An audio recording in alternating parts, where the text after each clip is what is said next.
let's take a look at the gray cells. See what was Megan Bernard's behavior hiding? What was behavior hiding? What was she hiding?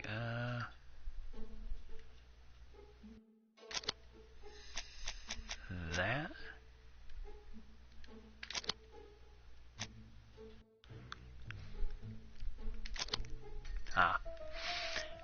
And Megan had a soft spot for Donald. And did Megan Bernard have a motive for killing her sister? Yep, Megan was jealous of Betty. So, could we say... could we say...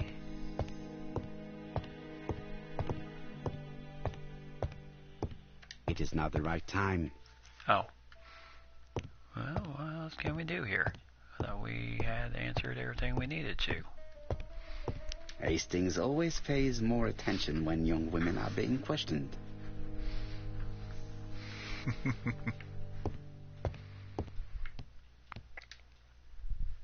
Mr. Poirot, I don't like being stared at. If you have something to say, would you please say it to me?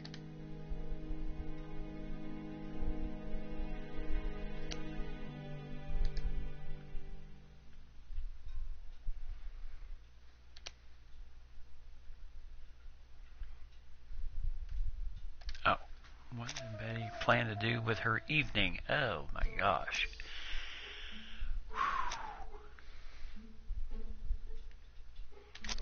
Yeah, used to go out a good deal.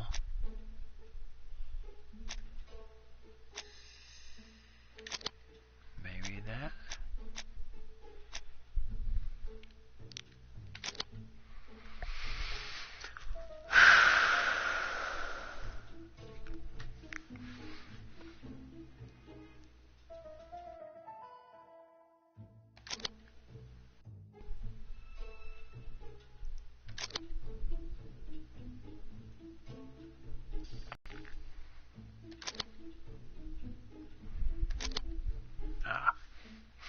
Betty lied to Donald because she had a date with another man.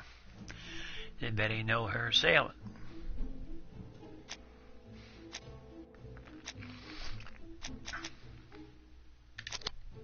Nope. Yeah, marks at her neck.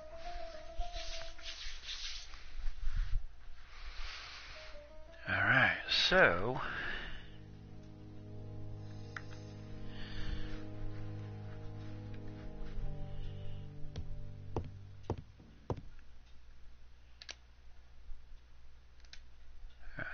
So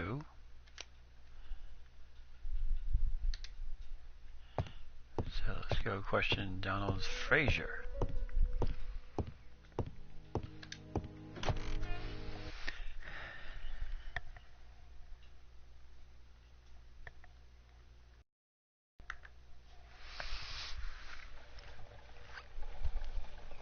You've seen Fraser, Hastings. What is your feeling? He's a big chap. Fragile isn't exactly the word that springs to mind. I talked to his landlady before seeing him. She went to bed at 11. Fraser wasn't home yet. Bien. Megan Barnard said he is a reserved character but with a nasty temper. We will see if this is the case.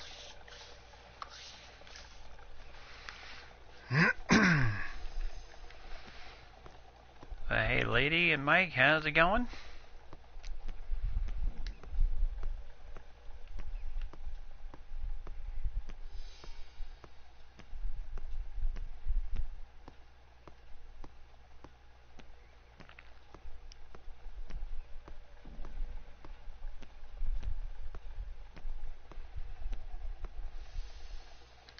I fear that this case is far from being solved.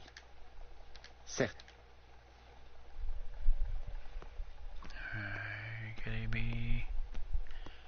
No, he's not there.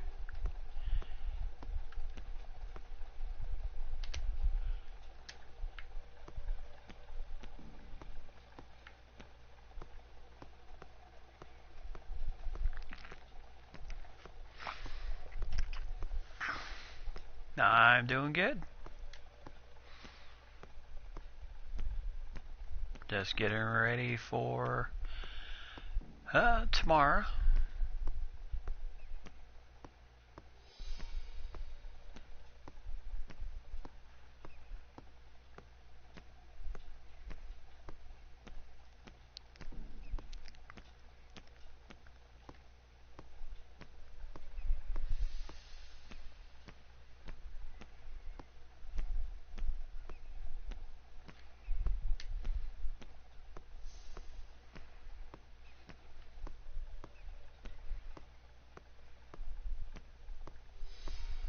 He's not down here, is he?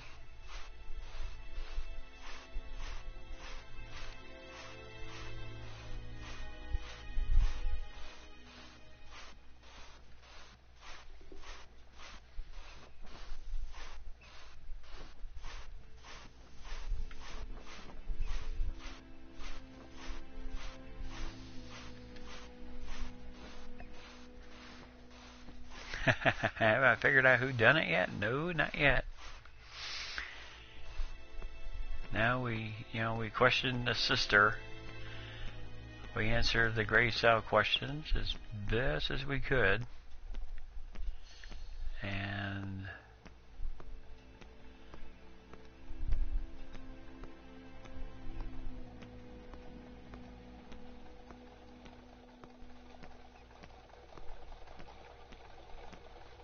okay.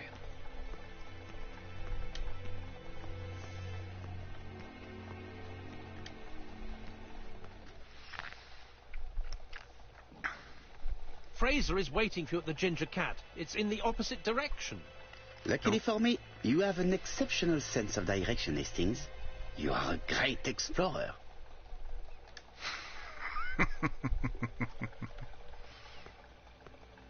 Okay, so I got confused.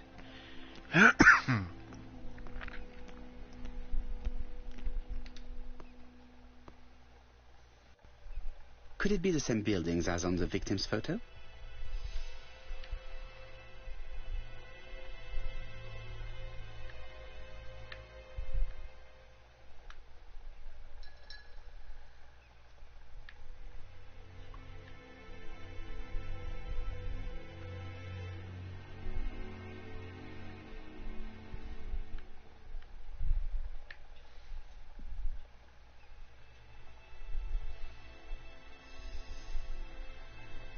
This is definitely where the photo I found in the hut was taken.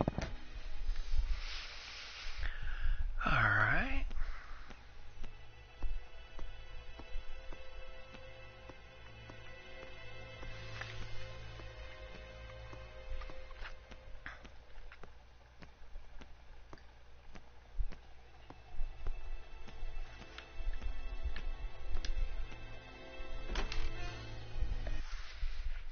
Alright, so let's see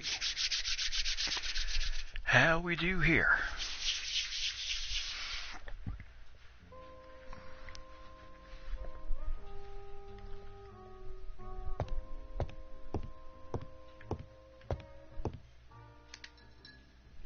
How do you do, Mr. Fraser?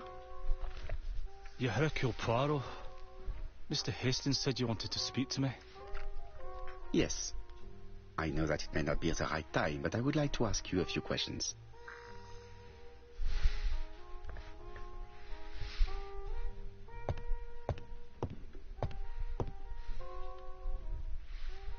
Alright, so what do we know about Donald Fraser? He's about 30 years old. He works in a state's agent's office. He's Betty Bernard's fiance. He was jealous and had a quick temper.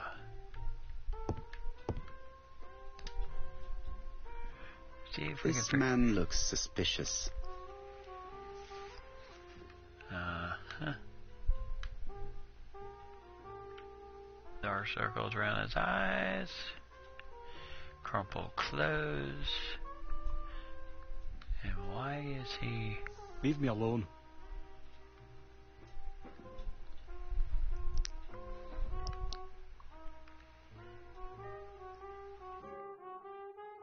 Donald Fraser is in a terrible state, as if he hadn't slept all night.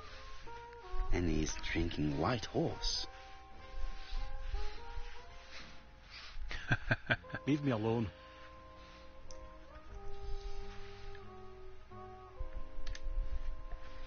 Tell me that it's a mistake. That Betty isn't dead. Sadly, your lady friend has been murdered, Mr. Fraser. Oh, Betty, if only you'd listened.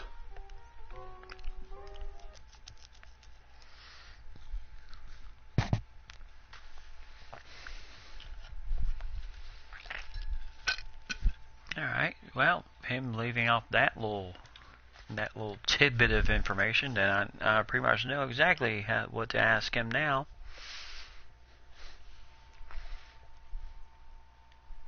Well, yeah, true. If she had listened to you, she would still be alive. Should I take that to be a confession? With that sort of thinking, you must send a lot of innocent men to prison. Under different circumstances, I might even find you amusing, sir. It's no time for amusement, Mr. Fraser. It is time to find your fiancé's killer. Did you know what her plans were for the evening? She said she was having dinner with her sister.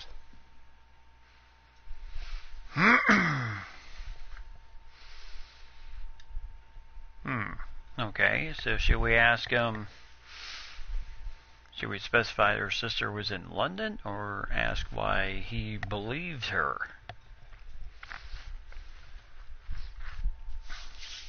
Which one should we shoot for here? Number 2? Specify her sister was in London. Yet, Megan only returned to Bexhill this morning, Mr. Fraser. I didn't know. Right. May I ask you what you were doing yesterday evening? I spent the evening working. Your colleagues can confirm this? No, I often take work home with me. Okay, he's ill at ease. Let's see, point out that he doesn't have an alibi, or accuse him of lying just like Betty.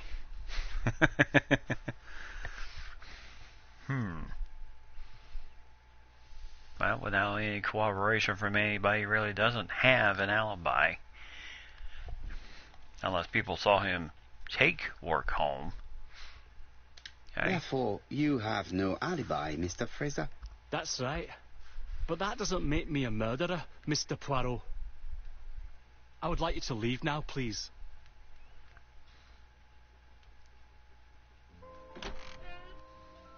Ah, I knew I'd find you here, Poirot. I thought the victim's young man was here. Yes, is all yours, Chief Inspector. Let us now try and get our brain cells to work. Okay. Did Donald have motive for Betty's murder?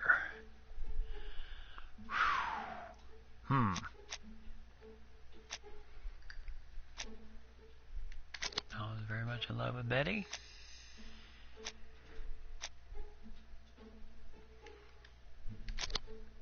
Nope.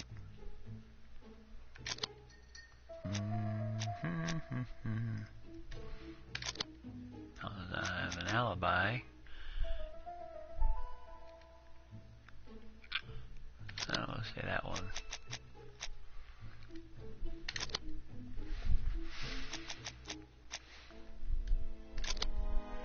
Okay.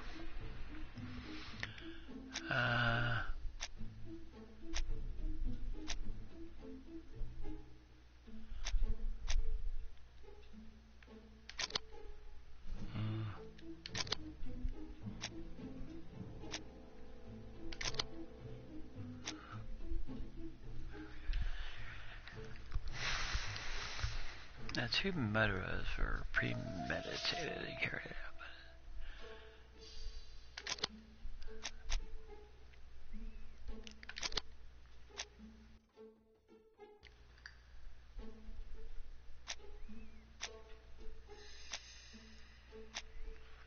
Now I'll try this. Nope.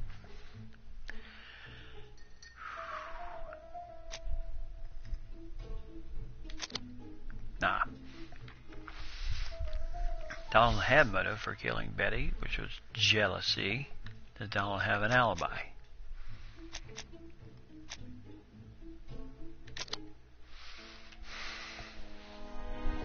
May have been the beach.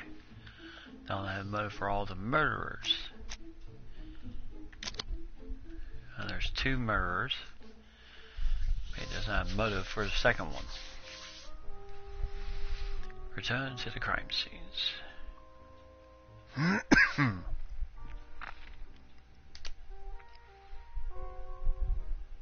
He likes White Horse whiskey. Okay.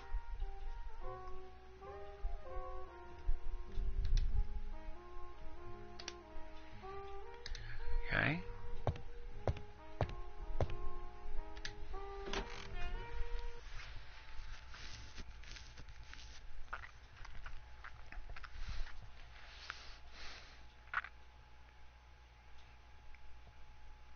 Fraser doesn't have an alibi and he's extremely jealous. You are very skilled at summing up. And yet you haven't asked Jap to arrest him. It is too soon. But I agree. Without the letters announcing the crimes, Fraser would already be behind bars. Bon, I think we have enough elements. Let's reconstruct the events at the scene of the crime. I can't imagine how the murderer wasn't seen, though. Surely she must have struggled. Let us try and imagine the scene. Alright, so flashback. Alright, here we go. See if we can get it. Reconstruction. The killer and the victim are walking on the beach. Miss Betty has a bag, a belt around her waist, and carries her shoes in her hand. Both of them walk slowly to hut number 5.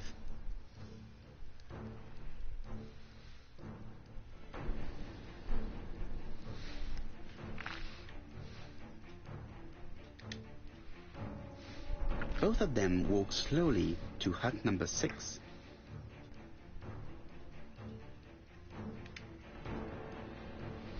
Miss Betty enters the hut. She leaves without her belongings. Then she hides a code.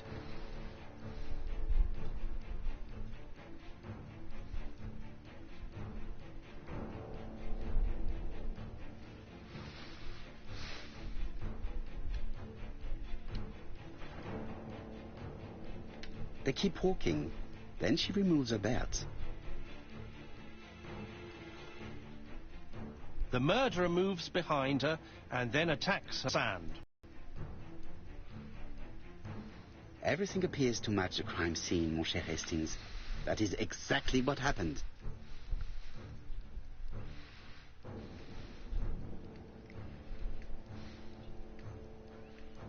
Alright.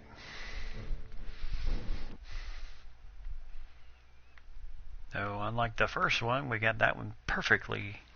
So, she was strangled.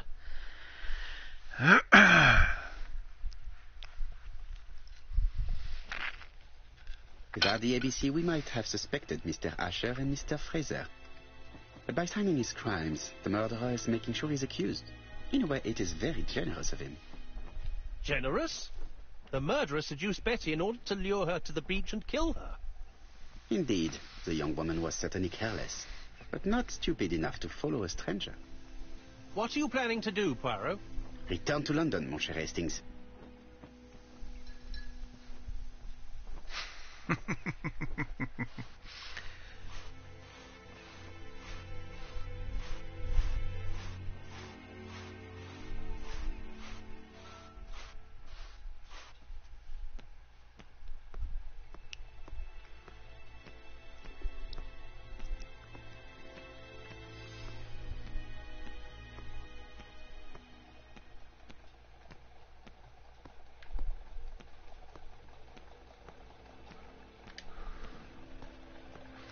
Right, back to London.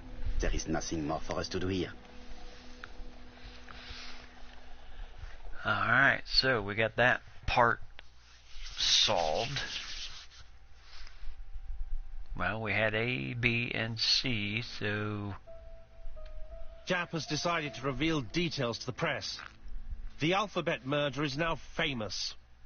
It is not a bad idea. The more people who know, the greater our chances of finding out something of interest. Poirot, I have a bad feeling.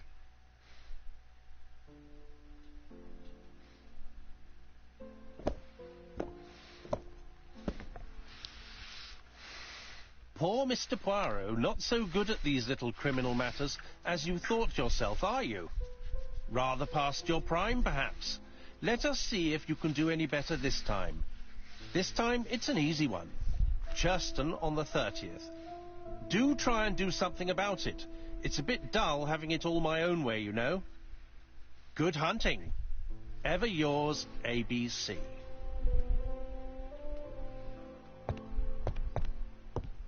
Good hunting. Did you hear that, Poirot? The murderer seems to be taking it all as a game, a challenge. He will strike on 30th in Churston. We must warn Scotland Yard. No time to lose. We must prepare our suitcases for Churston. Mon Dieu, it is already 10 o'clock. I will call Scotland Yard immediately.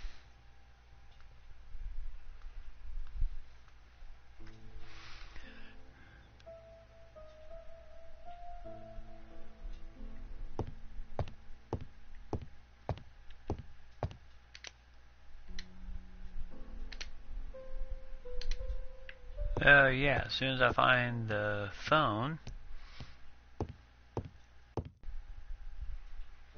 Ah, there it is.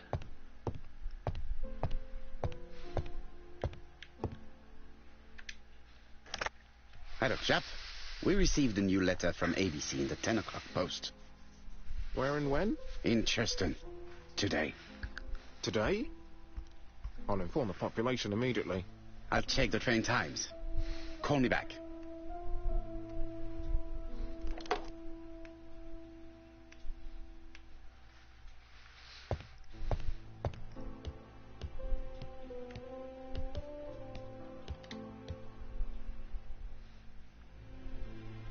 Daily Flicker, July 30, 1935. ABC affair, no progress. The alphabet murderer is still on the run. Ever since the police found the connection between the Bexhill and Andover affairs, the inquiry has barely progressed. In this issue, we are publishing provocative letters sent by the killer to Hercule Poirot. Unfortunately, they have not yet helped to find him.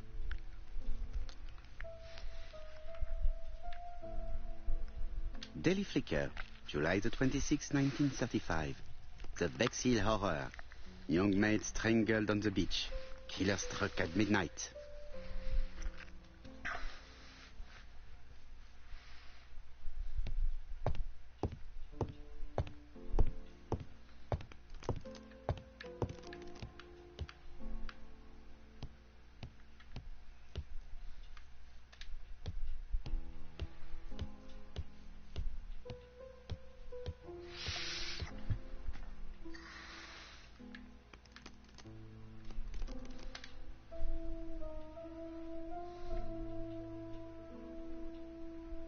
Bexhill-on-Sea, Sussex, population 24,703.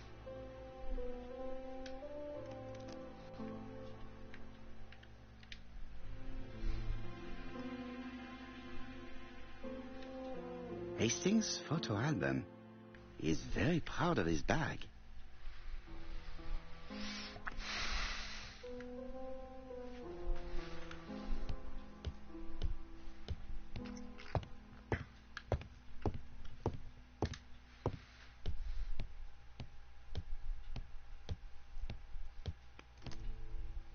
Hastings, what you are doing is an absolute disaster.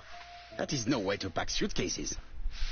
Heavens, we must hurry. We have to get to Churston before the murder.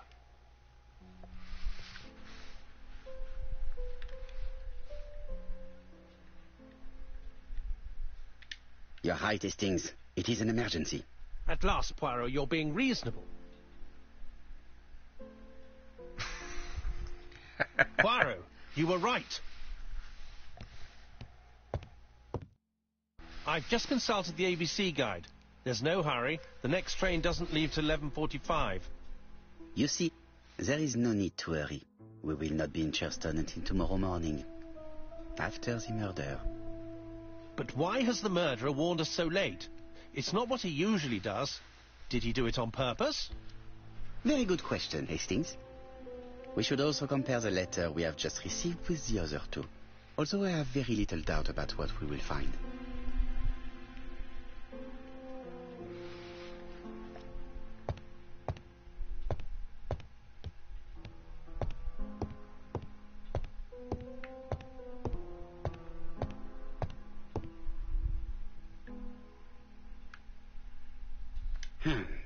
Miss Hastings tore the envelope.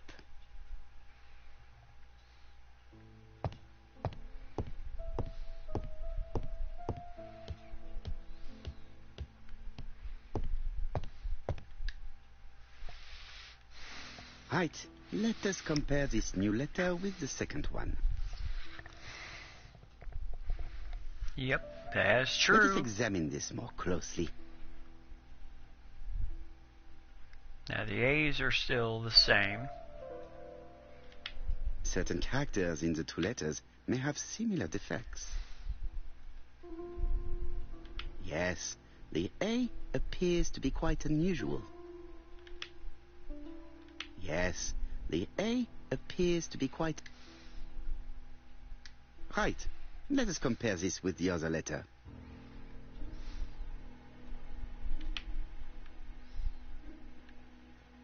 That's right. The A characters in the two letters do indeed have the same defects. I have to find some other similar defects to confirm my theory.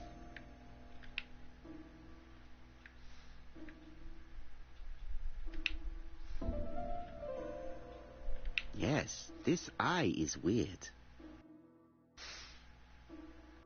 Right.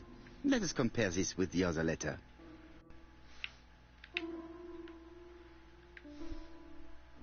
Yes, the I characters in the two letters do indeed have the same defects.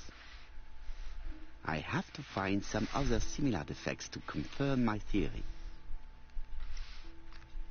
Yep, W. The W is not printed properly. Right. Let us compare this with the other letter.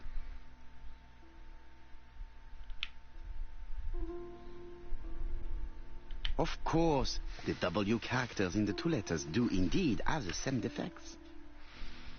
My theory was right. These two letters were written with the same typewriter. Let us now try and get our brain cells to work.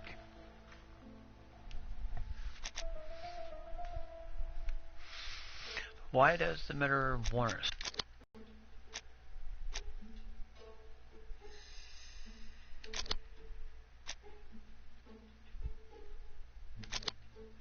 Ah. Oh, error in the address. The letter should have arrived in time. The postmark shows that it was sent 3 days ago. However, our man made a mistake in the address, which explains the delay. All the same, the post office took their time correcting the error. Come on, Poirot. Your address is not quite as well known as that of Scotland Yard. Poirot, the telephone. It must be Jap.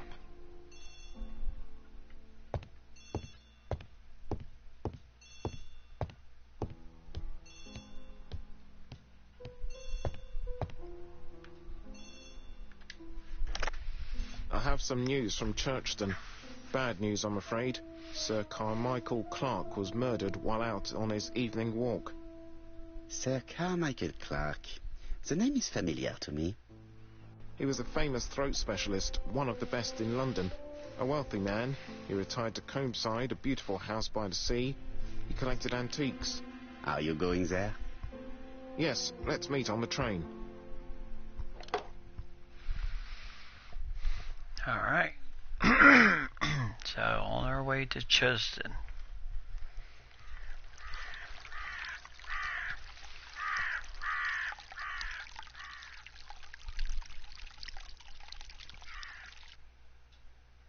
There's already similar, I can already figure out some similarities already.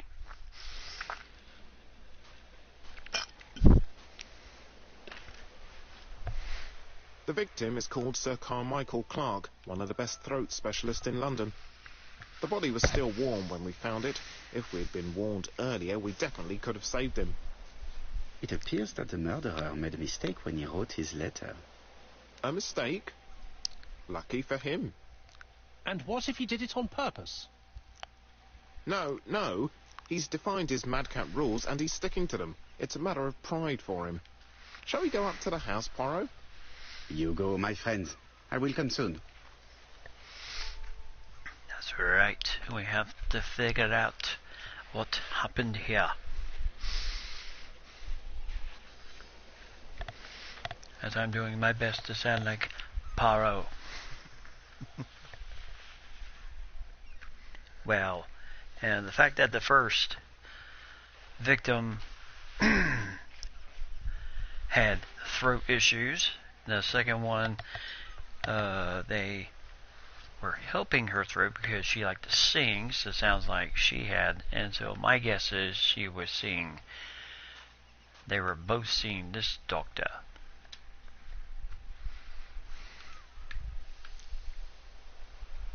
Sir Carmichael's throat was cut. It's a clean incision, a professional murder.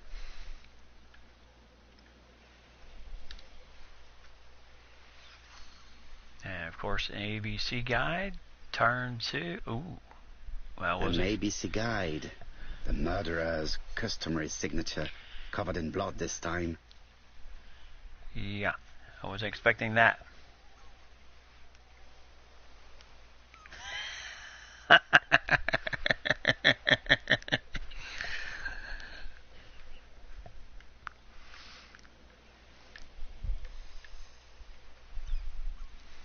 The gravel on the path has been sprayed with blood that covers a conical-shaped area, which starts at the body and becomes wider as it moves further from the bush. And why is that? Apart from the wound to the throat, the body is untouched. No cuts, no bruises.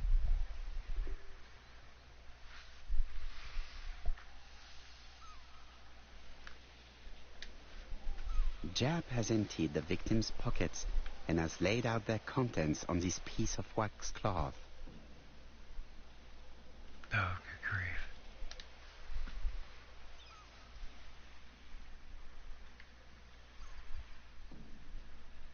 Oh. It is pointless. Oh, what? It's a pair of keys.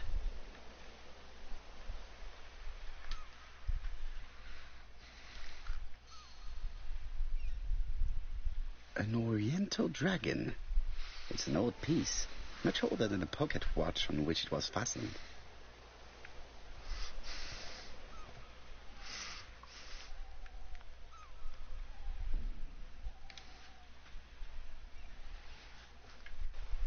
Okay, wallet with money. Nothing appears to be missing from this wallet. Well, neither of the other two crimes have been crimes of money. A signet ring, very probably with the Clark family's coat of arms.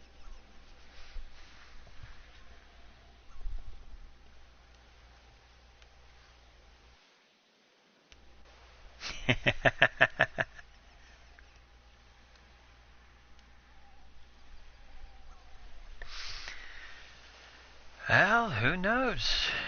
Could very well. Okay, what's so significant about this bush? The body is just in front of a bush. One of the only bushes in the surrounding area. Area. The vegetation behind the bush has been trampled. Let us now try and get our brain cells to work. Why? Okay.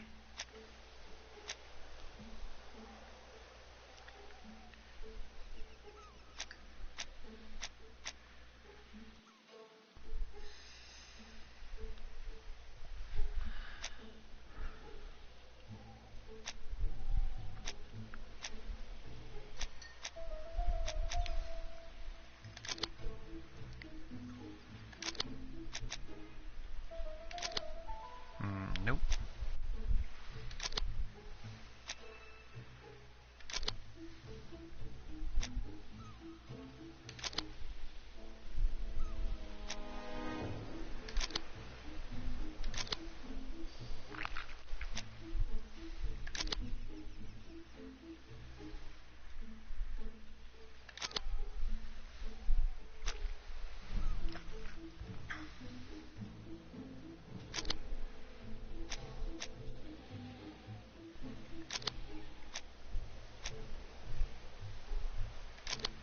Ah, there we go. He has back to the bush. Sir Alright. Carmichael had his back to the bush when the killer cut his throat from behind. A fatal blow that sprayed blood over a range of more than 1 meter. Let us now try and get our brain cells to work. Oh, why? Did he see his murderer? Well, he has back to the bush.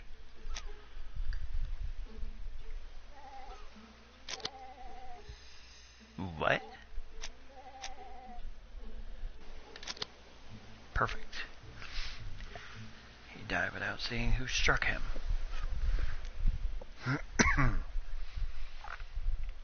Have you finished, Poirot? Chief Inspector, many questions remain unanswered, but I am certain of one thing. That the killer is an opportunist, or the murderer was carefully planned. Well, brain cells are the ones that we... gray cells is what he's saying. Because that's what, the questions that ponder in our head about the whole thing. I'm going to say number 2. That the murder was carefully planned. The killer has prepared his crime very carefully. Quite right. He must have known Sir Carmichael's movements well to plan such an attack. So, no, theft could be the motive for the crime? Even with all the money still here? I don't think so.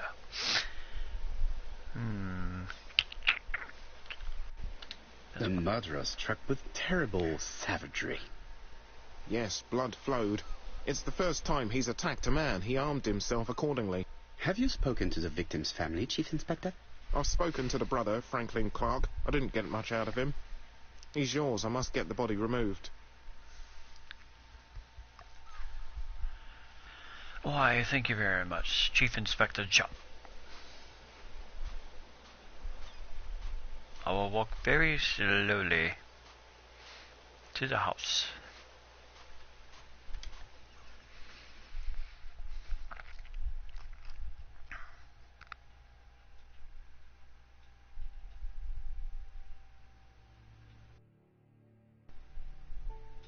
To be honest, this inspector seems rather obtuse.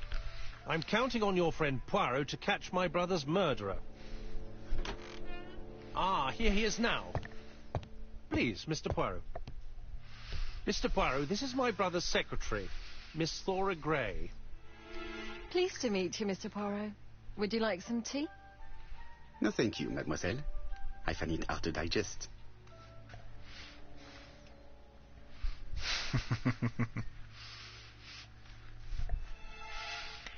Okay.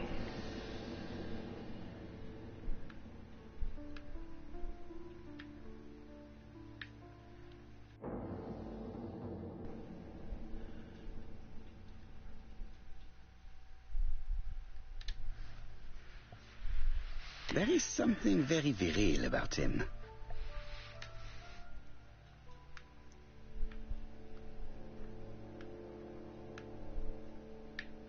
He's wearing gloves.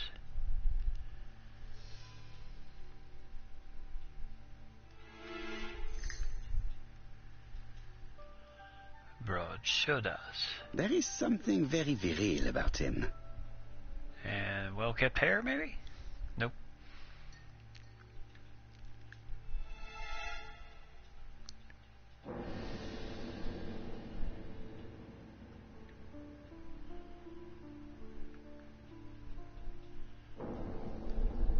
Ah. Franklin Clark is an adventurer, the sort of man that women like.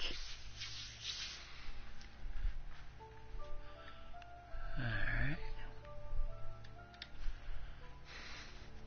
There is something elegant about her.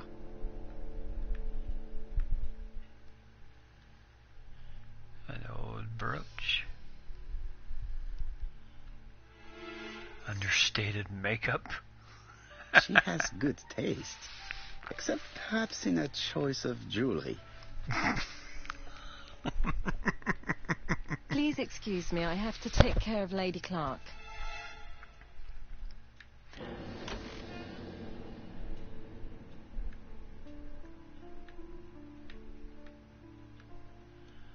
My brother's wife is gravely ill.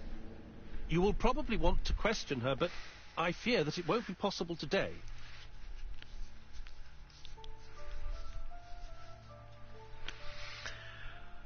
Let's see.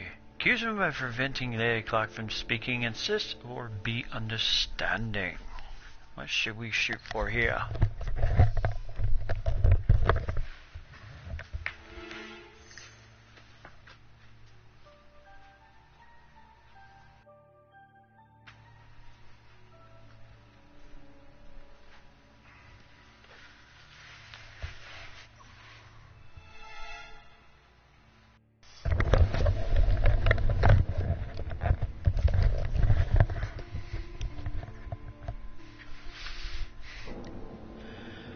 What should we shoot for here? 1, 2, or 3?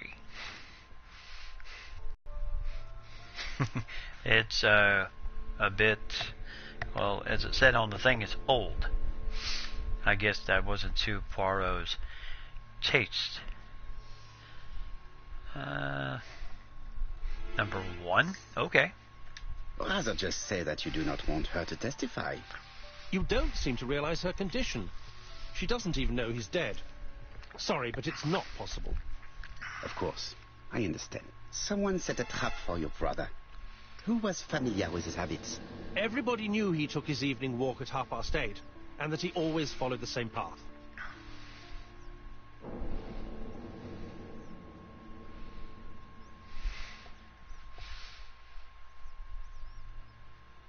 Was it a dark night? It was a new moon. I took a lantern. So it was you who found the body. Yes, along with the gardener. Have you seen any strangers around the house recently? No. As far as I know, nobody has been near the house.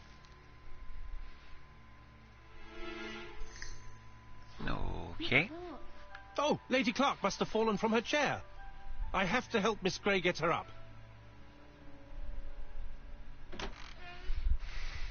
Hastings, while our host is gone, let's examine the drawing room. But, Poirot, a gentleman shouldn't... I take full responsibility. All you have to do is to leave the drawing room door ajar and let me know if anyone is coming.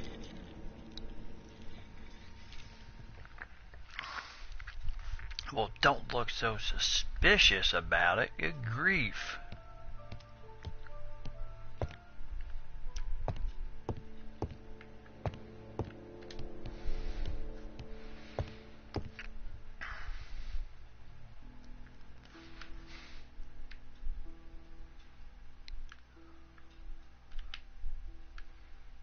Please, for heaven's sakes, not another one. The cardinal points. This book could maybe help me. Each cardinal point is associated with one animal and one color. In the middle sits the impaled dragon, and out of respect, all the others are turned towards him.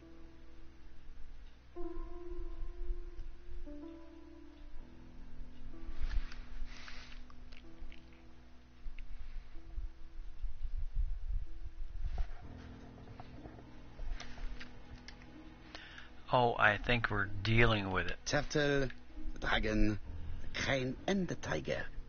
I think I've already seen this motif somewhere.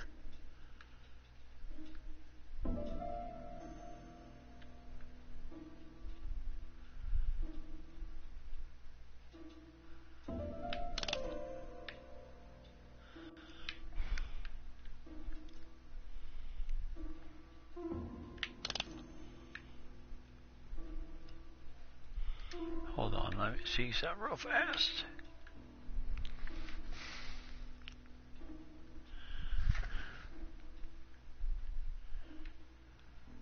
Each cardinal point is associated... Yeah.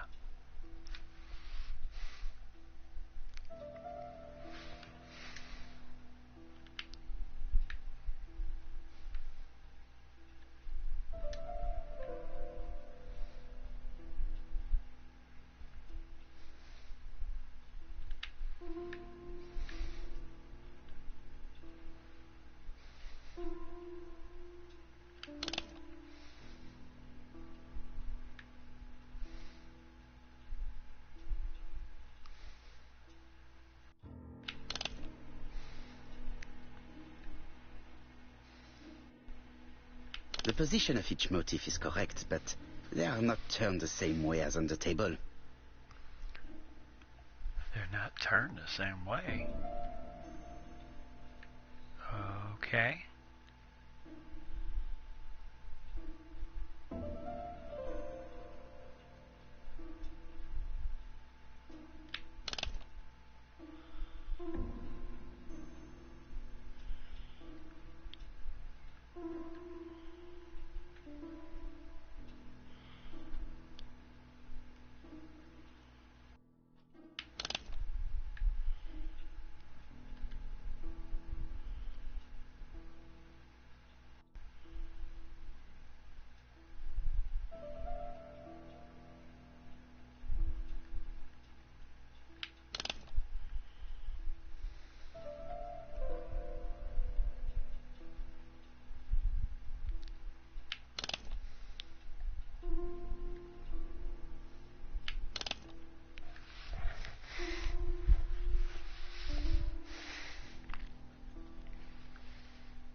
Okay.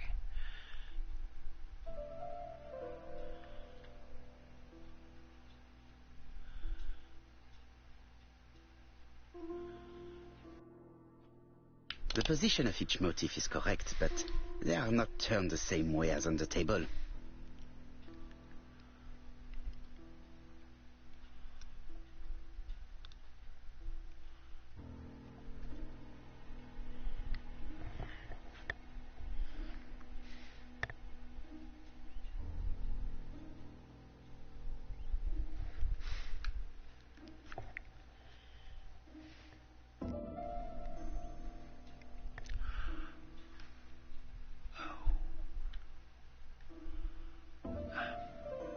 The position of each motif is correct, but they are not turned the same way as on the table.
Okay.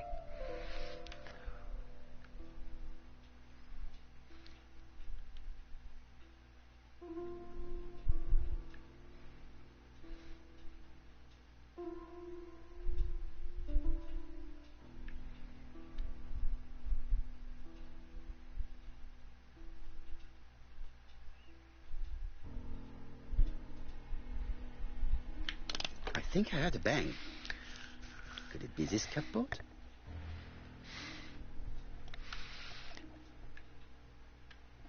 This is interesting.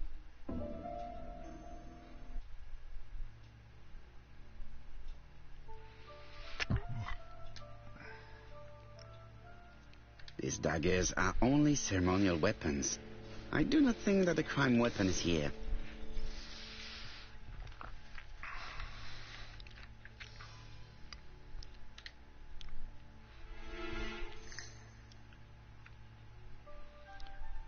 Ernest Logan, MD, Brighton Cancer Institute, 201 Dusk Road, Brighton, Sussex. To Sir Carmichael Clark, MD, Comsite Churton, Devon. Brighton, 1935, January the 5th. As a man of science, I owe it to you to be completely frank. Lady Clark, your wife is suffering from a generalized terminal cancer. I confess I didn't suspect anything like that during the first exams. But with the test results I have received today, expectancy is no more than 1 year. Hospitalization would not help in her case. So I advise you to keep her at home and provide her with as much morphine as required to ease her last moments. Yours sincerely, Ernest Logan.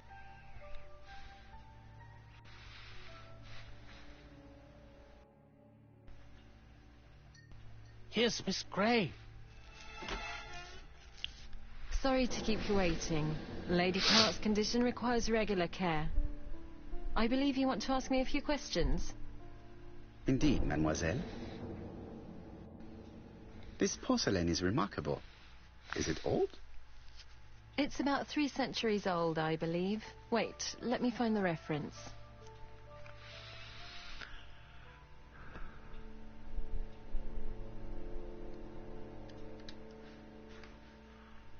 She appears to be very flustered.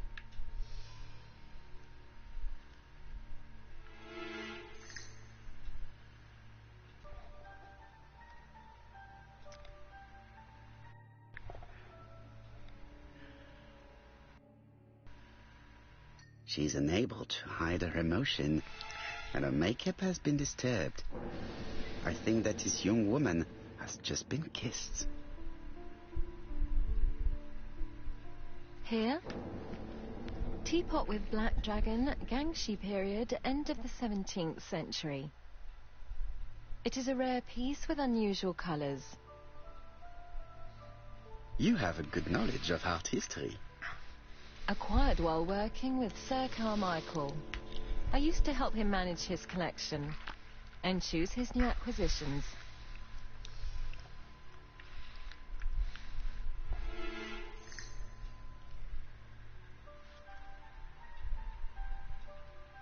Was it difficult working for this elderly gentleman? He wasn't old. Well, I mean... Did you have a good relationship with your employer? He treated me well, and I am sorry for his death. Have you seen any strangers hanging around in the past few days? No. Nobody has been near Comside.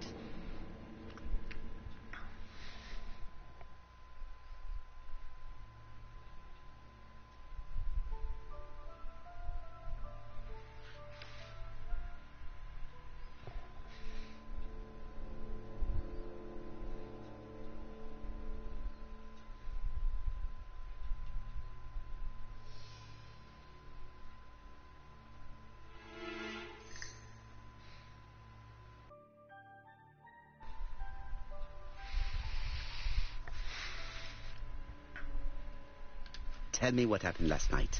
After dinner? Well, I did some sewing, and then I went to bed. I was woken by the telephone at 11. I heard Franklin Clark speaking with the gardener. They left with some lanterns, and they found the body.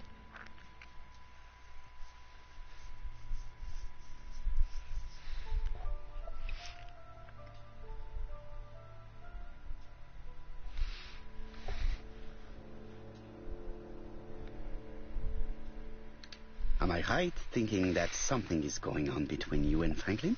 How dare you ask me such a question?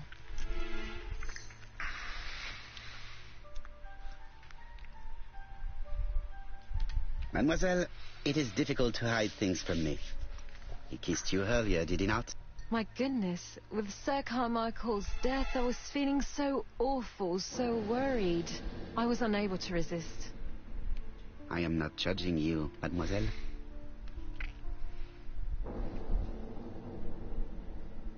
Miss Grey, if I may be so bold, please do not take offence. My friend has rather unusual methods, but all he wants is to find the murderer. Yes, I understand. I must rest. Please excuse me. Earlier, you asked me to watch the living room door for you. I don't wish to be indiscreet, but sometimes a gentleman stumbles upon a secret without intending to. That is sometimes the case. And I saw Franklin Clark kissing Miss Grey at the foot of the stairs. Do you think this is a common occurrence? No, I saw emotion, intensity. I think it was their first kiss. Well done, mon ami. Well spotted. However, I don't think I completely understand this business. Why did Sir Carmichael not defend himself? He appeared to have been active and strong. The murderer did not give him a chance. Let us try and reconstruct the scene.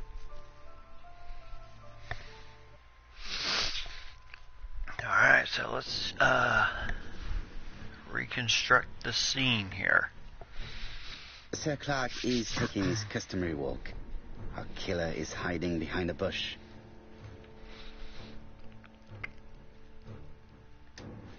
The old man walks quietly along the gravel path.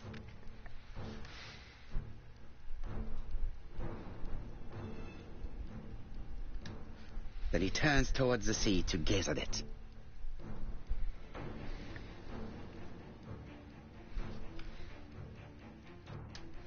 The killer leaves his hiding place on the right-hand side. He approaches silently over the grass. Then he throws himself on his prey and cuts the poor man's throat. He then lays down the ABC before leaving.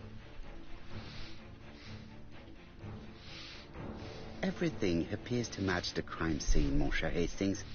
That is exactly what happened.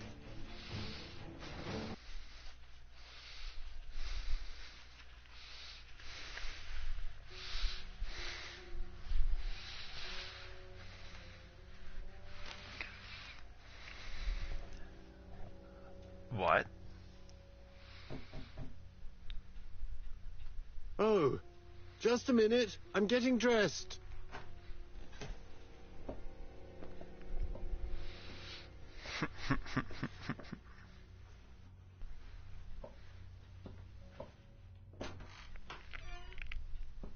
Mr. Curse, have you recently returned from Churston? Yes. Indeed I have. Have you seen the papers? And to think that you might have rough shoulders with the killer. Imagine that. Mr. Cust, are you all right? You don't seem well. My apologies. My throat is burning and my head feels heavy. It's ever since the war, you know. Since my injury, my head has never been the same.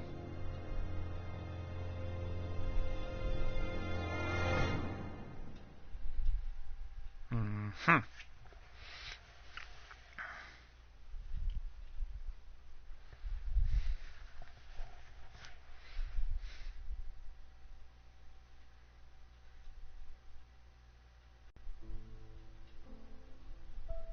Poirot, it's a pleasure to be with you again after all these years. I looked for a gift to thank you, and I found this propelling pencil. An authentic collector's item. You spoil me, mon ami. And you more so by sharing investigations. Do not underestimate the help you are to me, Hastings. Intellect is not everything. There is also goodwill, and you are not short of that. Later, I will ask you to help me tidy up the room and bring some chairs. Our guest will be here soon. Ah, is Thora Grey coming? Naturally. She is a fascinating young woman, n'est-ce pas? Oh, come on, Poirot. I'm a married man. And Miss Grey has already been courted by Franklin Clark. Poirot, our guests will be here soon. We must prepare ourselves.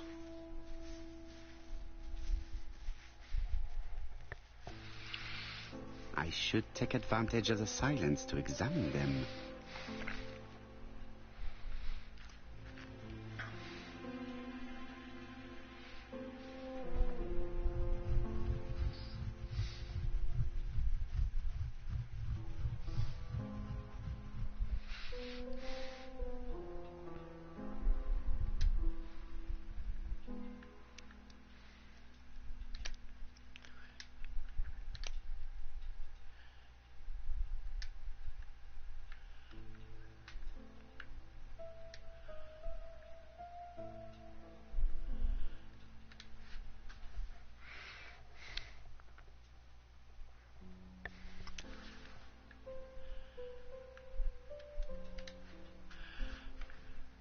Donald is always on edge.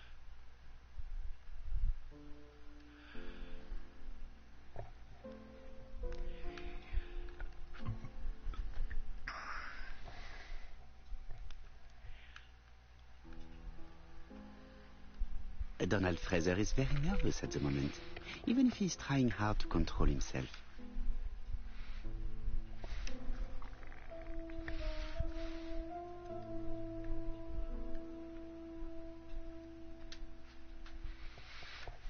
She appears to have taken more care with her appearance than the last time.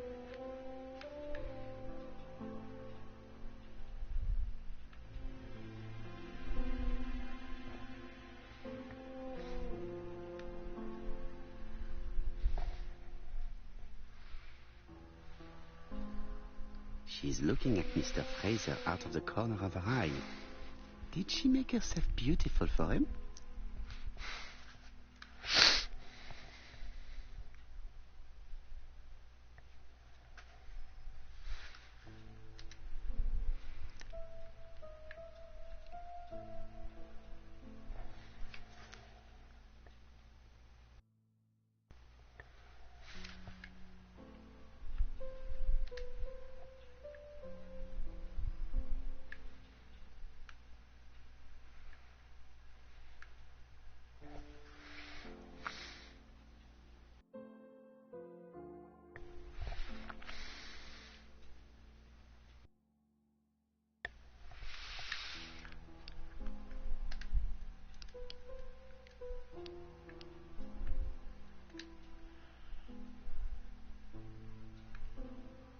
I ought to concentrate on my guests. I should take advantage of the silence to examine them.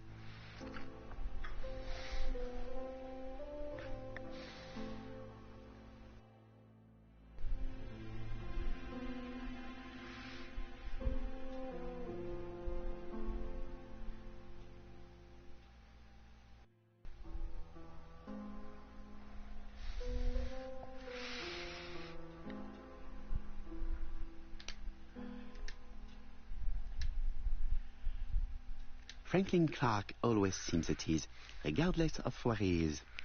Something that's unique to people who travel.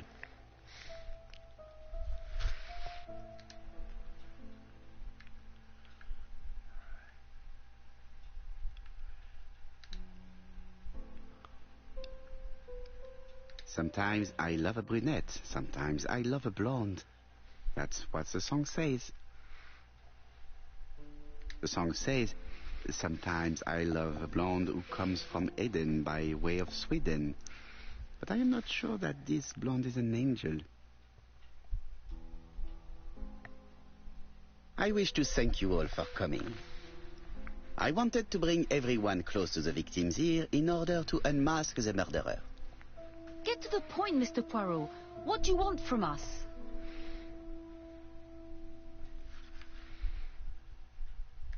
You are an intelligent woman, Mademoiselle Barnard, and I'm sure that you have already understood my intentions.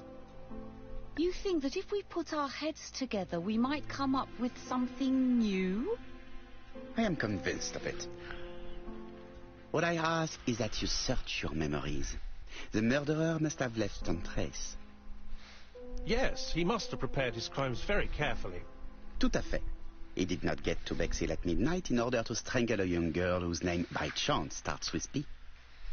Must we go into that?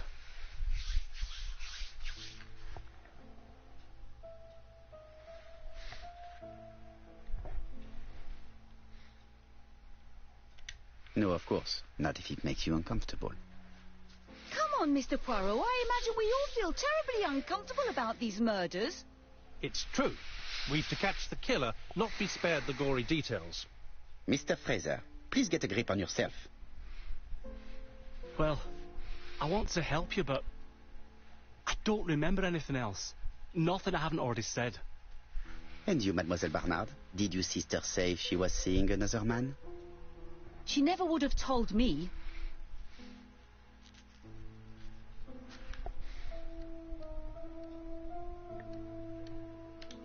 Why would she hide the fact from you?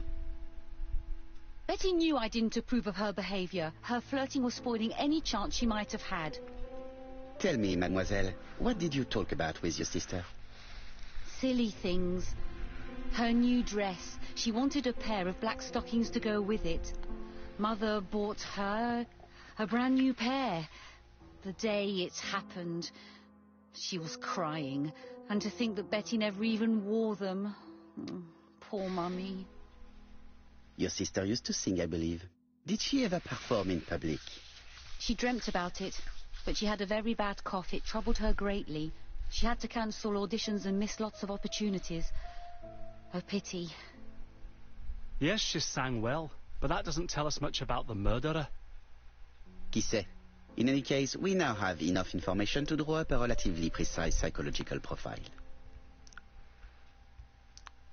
Let us now try and get our brain cells to work.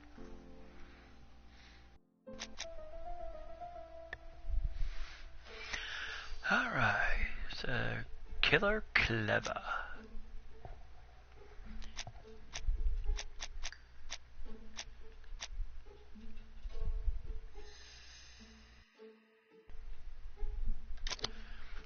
Alright. It's the killer show of himself.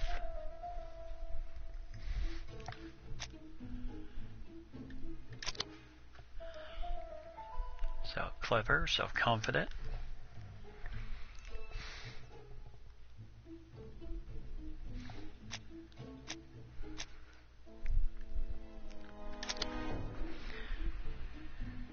He's a seducer. Does he like trains?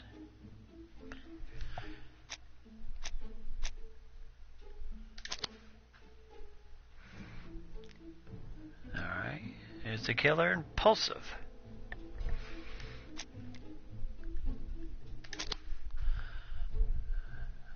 He's cold.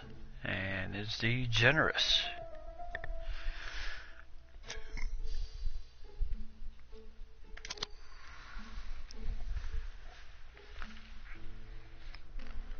So, ladies and gentlemen, we can now surmise without too much risk of error that our adversary is calculative, sure of himself, a seducer, of outstanding intelligence, that he has plenty of self-control, and that he likes railways. It's a good start. Other meetings may be necessary. I hope that you will be able to come back again. Well, it's just that...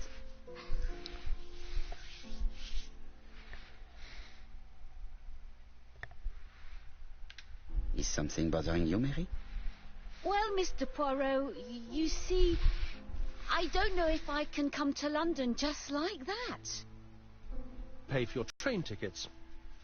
Oh, sir, I cannot accept. But you must. Mademoiselle, I may not be rich, but my brother left a fortune which will be mine. Mr. Clark, that's very generous of you. Well, someone has to foot the bill. Mr. Poirot, would it be possible for you to come back to Devon? Lady Clark has expressed a wish to see you. We'll adjust her medicine so she'll not be too drowsy. But of course, I shall come the day after tomorrow if it is convenient. Thank you all for coming. We will meet again soon. The meeting was most fruitful. Really? Hastings, I believe now we have everything we need to find a common point between the victims. Now it is time for us to use our grey matter. Let us now try and get our brain cells to work. Alright, so what do the victims have in common? Alright. This is Asher took cough medicine. That's what we have in common.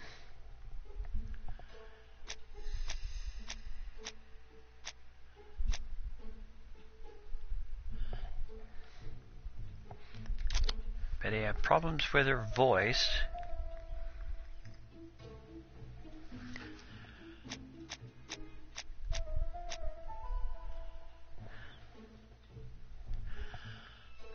And he was a famous retired doctor. All the victims suffer from throat defects. The first two victims suffered from bad throat, and that was precisely the specialty of the third victim, Dr. Clark. We have a lead. It would pay to take a closer look at the medical records of Dr. Clark's patients. We'll do so during our next visit to Churston. I will do it myself, mon ami. You must remain in London just in case ABC sends us another letter. Very well, as you wish.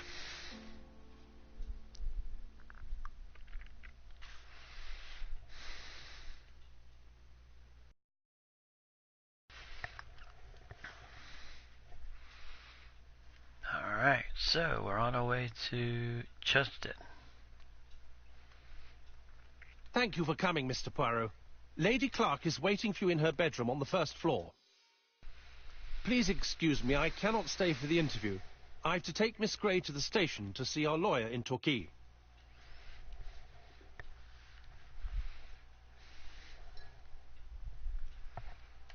Are you leaving Churston for good? Miss Grey very kindly stayed with me to settle my brother's affairs. But naturally, she prefers to find a position in London. Ah, très bien. I'll be absent all morning, Mr. Poirot, but the nurse is coming soon. She's to ensure that the dose of medicine doesn't make our patient drowsy. Thank you, Mr. Clark. Have a nice trip, mademoiselle.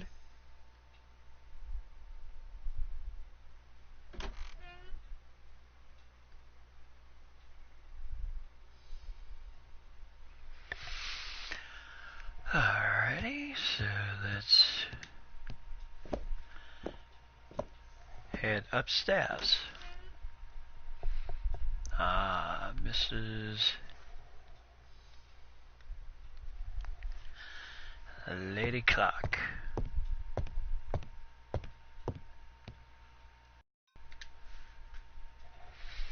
This poor woman is very ill.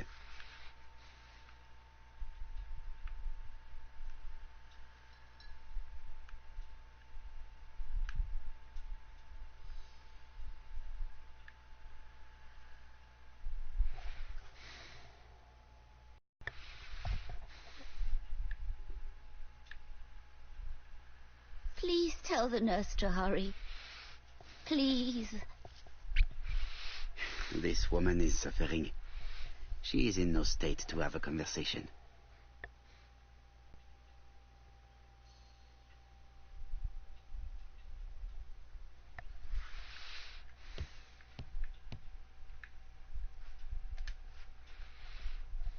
Mr.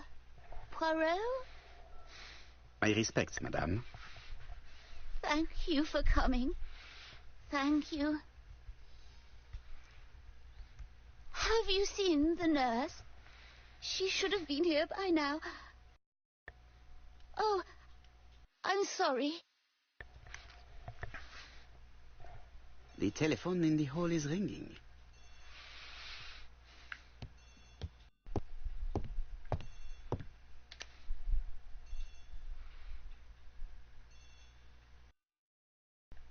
Alright.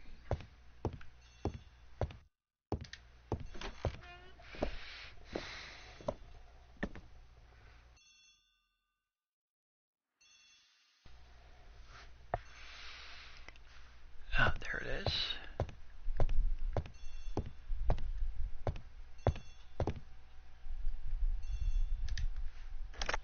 The Clark residence. Detective Hercule Poirot speaking. How do you do, Mr. Poirot? I'm Lady Clark's nurse. I wanted to let you know that I won't be able to come for her injection today. Might Miss Grey be able to do it? She has just left, but I will take care of it. Thank you. That's very kind of you. You'll find the skeleton key to open the medicine cabinet hidden in the lion trophy. You can count on me. Au revoir, mademoiselle. Oh, thank you kindly. Goodbye, Mr. Poirot.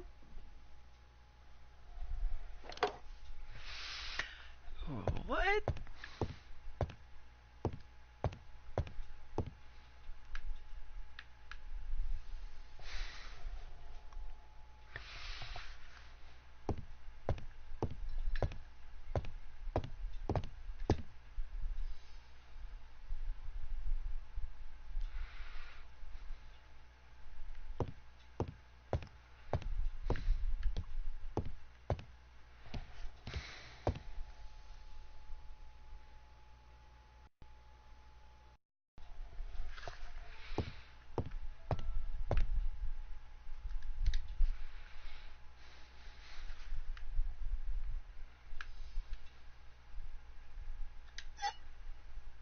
Here is the skeleton key.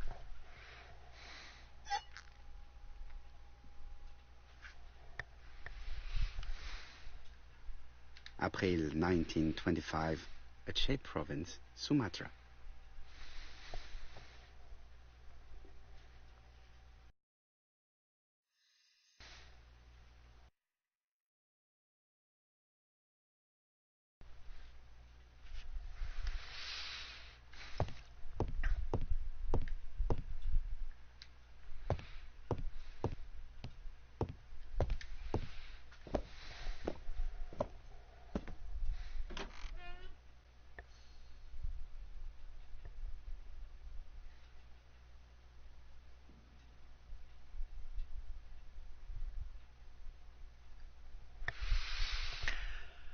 Alrighty.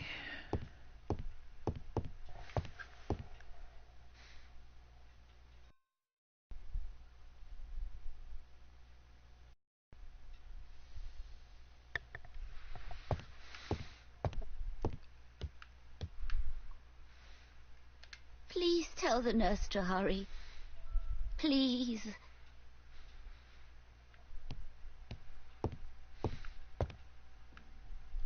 Lady Clark is in pain. I have to give her an injection of morphine to ease her suffering.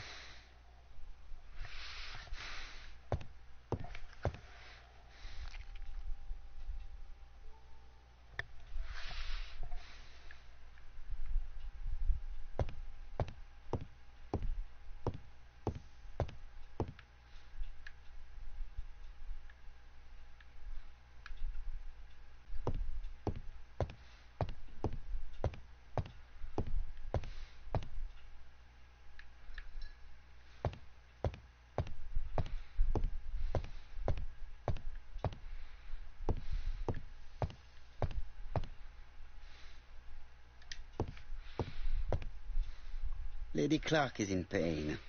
I have to give her an injection of morphine to ease her suffering.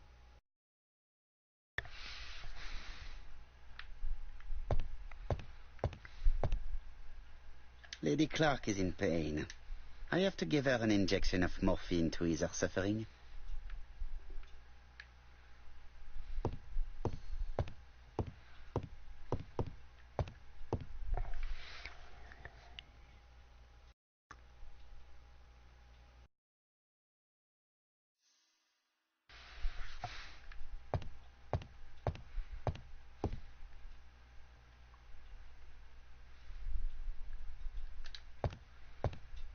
Lady Clark is in pain. I have... Lady Clark... Oh.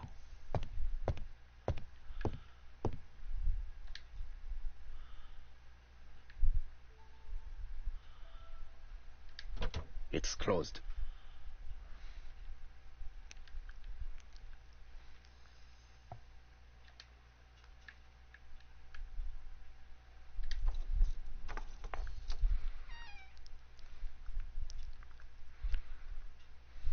Ah, Mr. Poirot. Oh, I feel better now. Thank you for your help.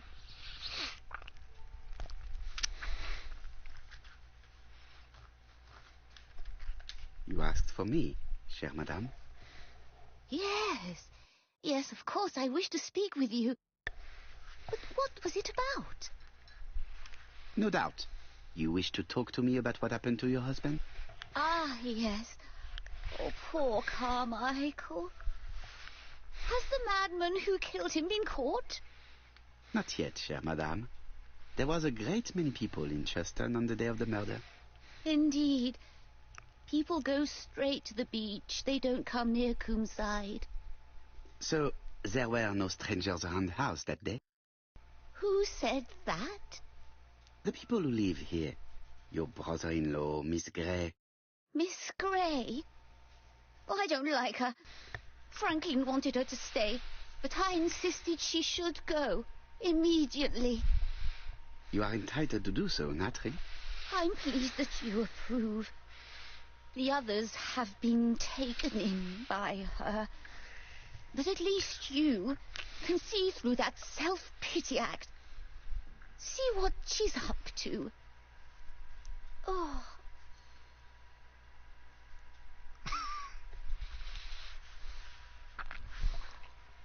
Oh, great.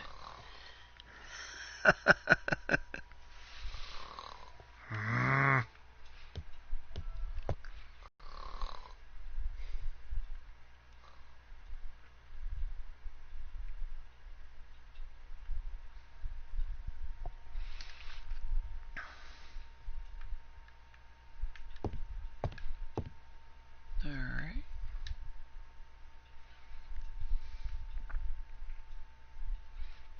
This subject would probably be useful to me.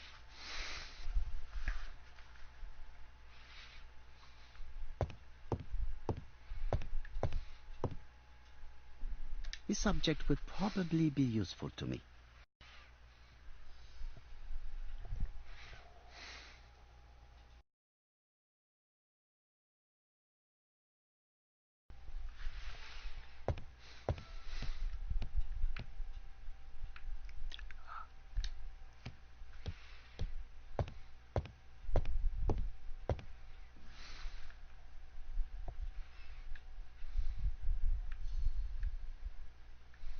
This subject would probably be useful to me.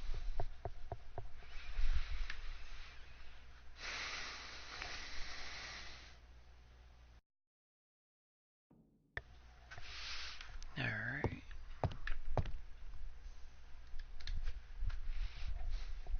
This couple appears to be having fun.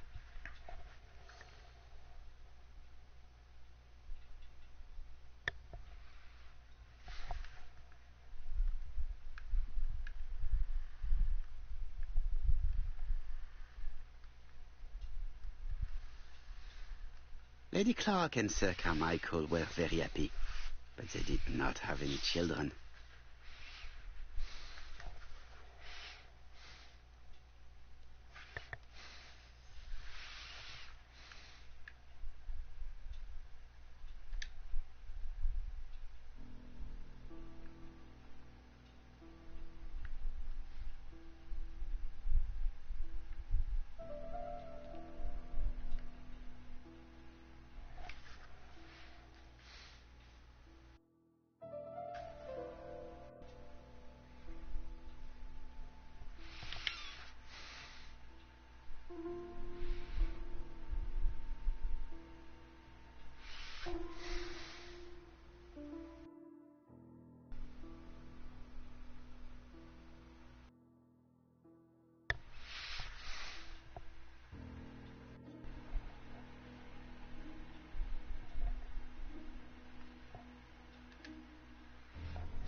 Firstly, I have to take it apart.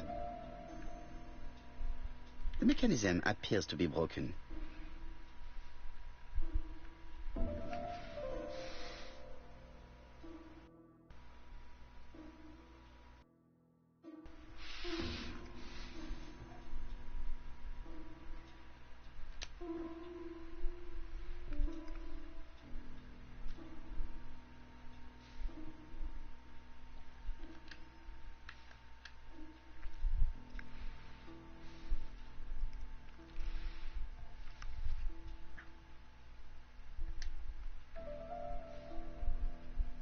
I have to put a new spring here.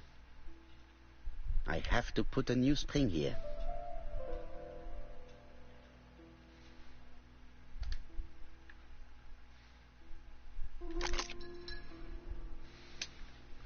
I hope that Hastings will not be cross with me.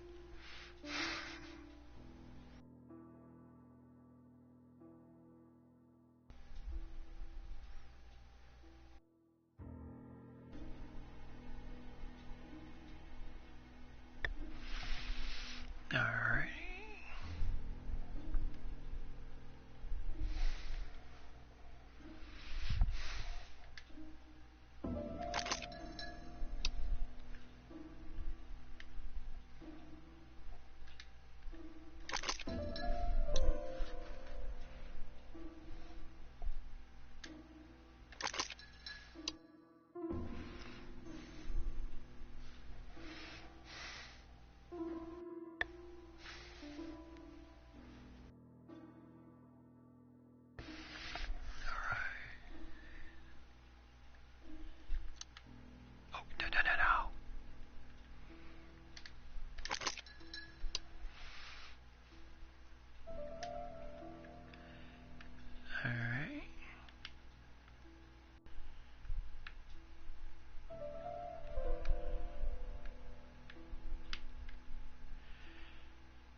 What are we talking about?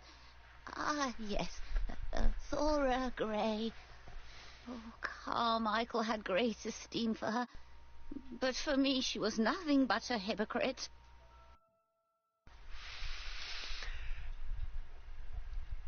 Miss Grey was a hard worker, though. Thank goodness. Fortunately, she was good at her job. I don't see why you all think you should have to defend that girl. You are very harsh.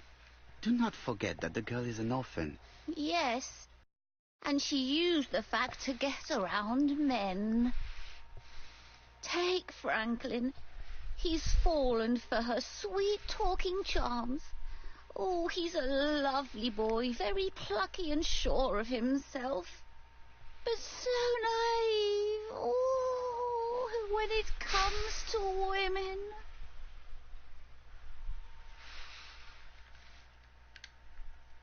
Miss Grey did look after you very well, though. Outwardly. But she's hiding something. I think she tried to poison me. Miss Grey? A poisoner? But everybody appears to like her. It proves she knows what she's doing. She's manipulative and she's a liar. A liar? Let's see, didn't she say that on the day of the crime nobody was around Coomside? That is correct. Well, at 11 o'clock I saw her talking to someone. Really? And what was this man like? An ordinary sort of man with a very plain face. Oh, I don't remember well. Was he a gentleman? No, he was not a gentleman. It would be best to leave her to sleep now. The telephone in the hall is ringing.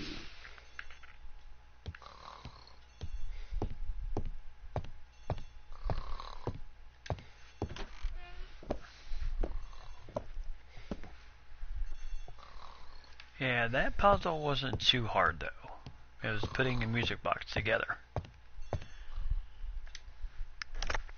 Hello? Poirot, is that you? Hastings here. Thank you for calling. Have you received a new letter from the murderer? No, thank goodness. How are things in Churston? I questioned Lady Clark, but I will not leave until I have examined everything of interest to me here. Fortunately, Franklin is absent, and I have a skeleton key. Have you seen Thora Grey again? Briefly. But rest assured, I intend to summon her to London soon. She's a fascinating girl. But secretive. I would like to ask her a few questions. Poirot, she wouldn't hurt a fly. Each to his own, my friend. Yours are pretty orphans, mine old ladies that have the maladies. Poirot, are you mocking me? No ill intended, rest assured. À bientôt, mon ami.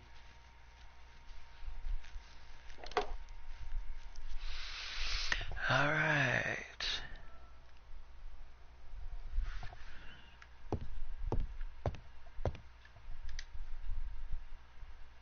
How am I going to open this trunk? Let us examine it.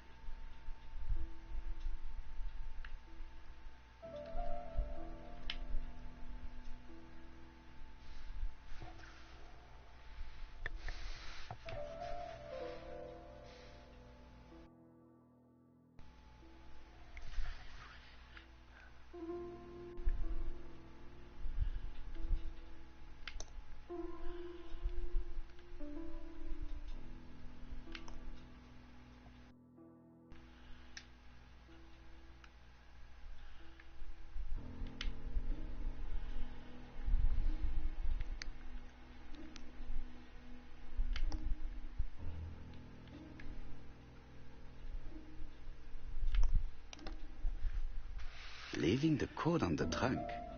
What a strange character Franklin is.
Oh. Yeah, I figure I did that wrong.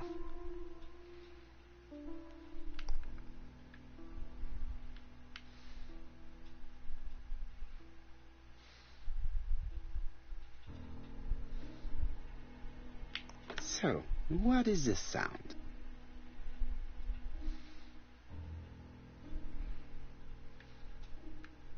I should be able to open the trunk now.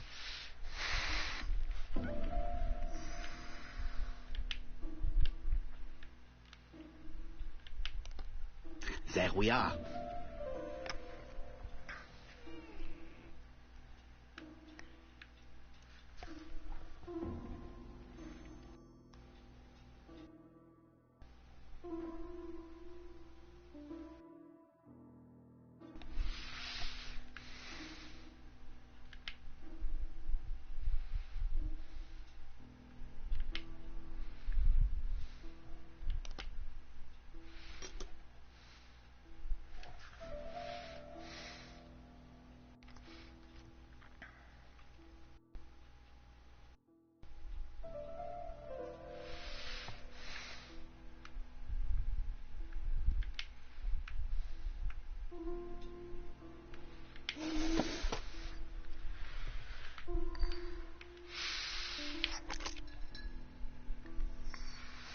Why has Franklin put an Allen key inside his trunk?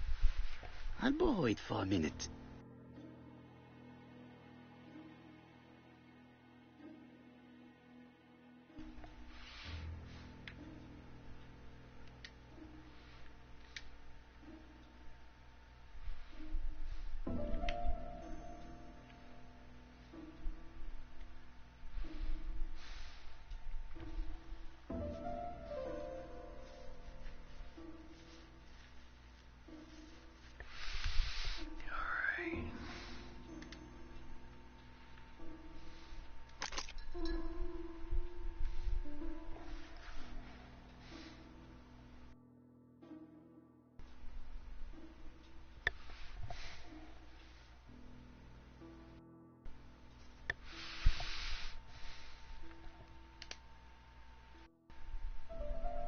An Allen key.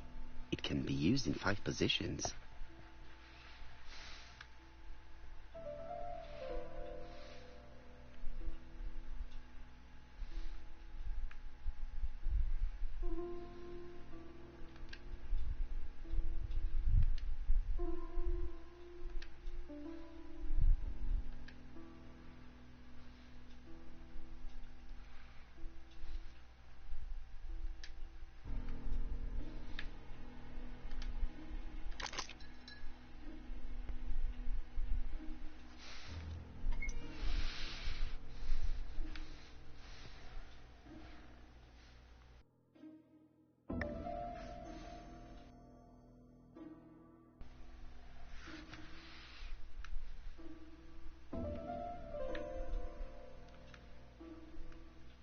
Whiskey and other good quality drinks.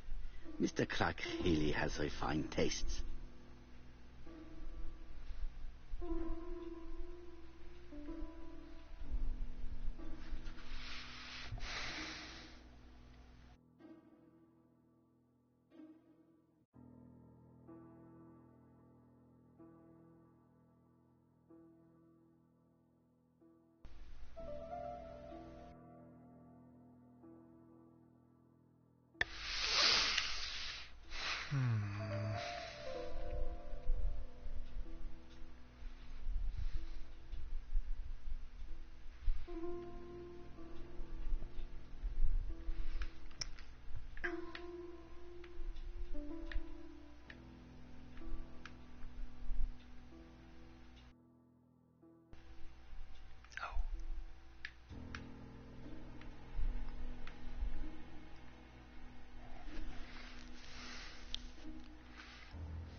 Yeah, really. Who makes these strange boxes?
key.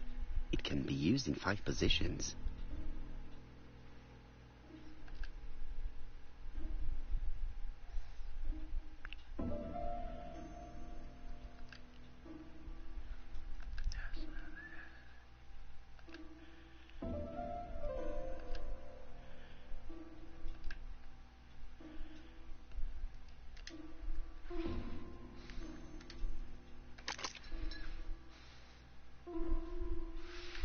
Another screw.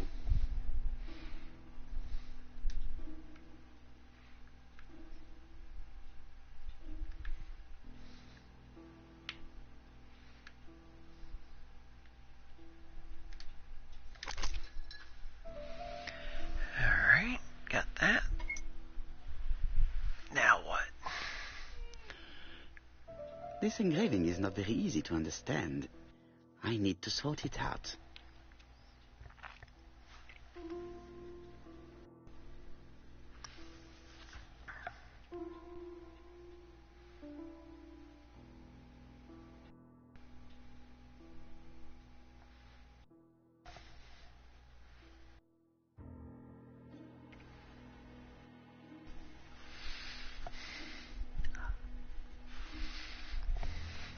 Okay.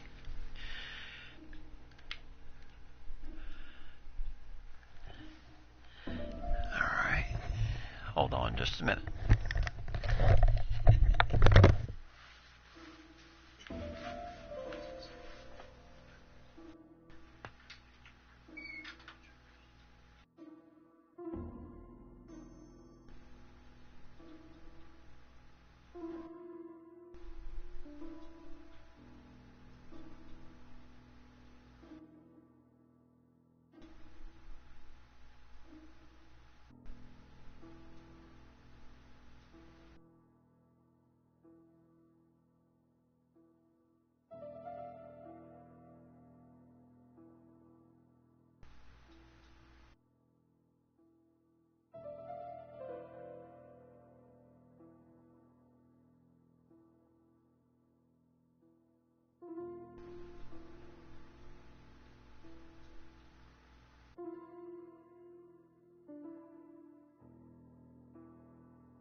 Yes, very much puzzles everywhere.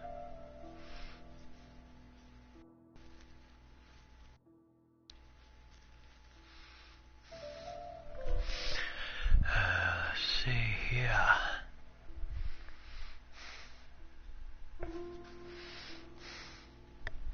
Oh my goodness.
That's not right.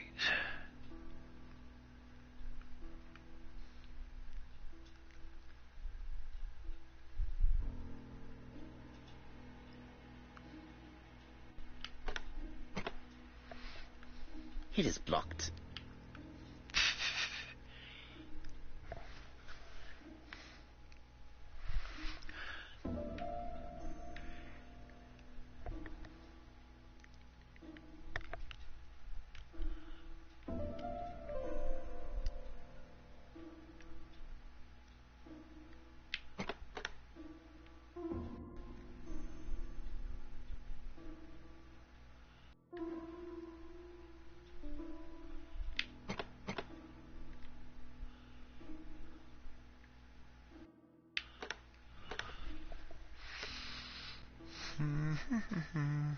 Yep.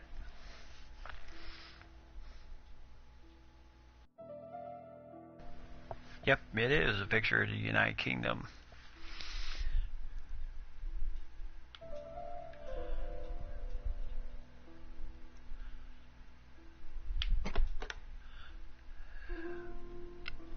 How to get the middle correct.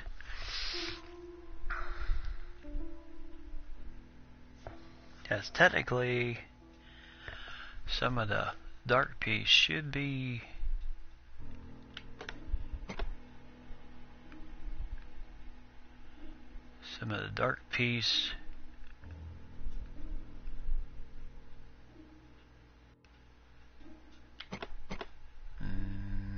no.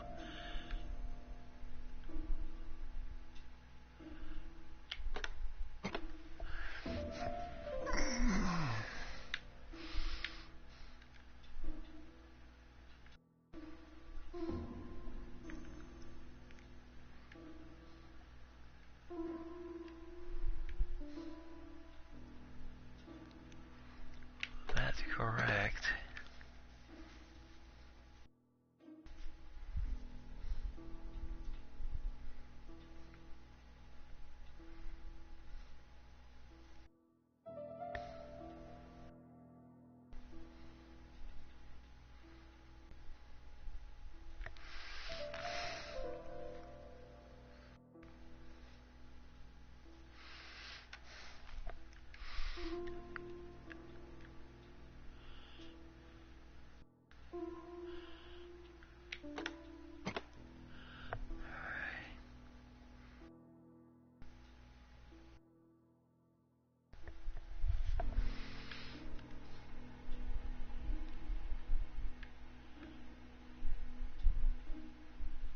Yeah, that's not it. Alright.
Well, the problem is, you move 5, it all goes like 1, 2, 3, 4, and 5.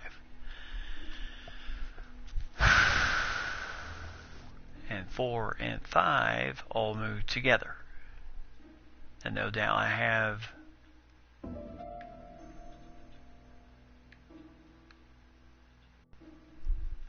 that correct.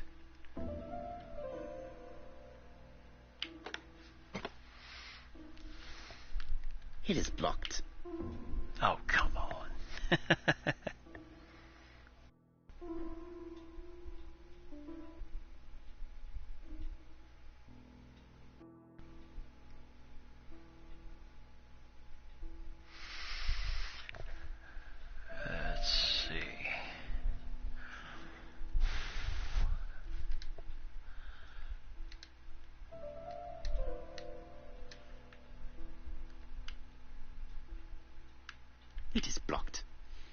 Reconstructing the engraving may release it.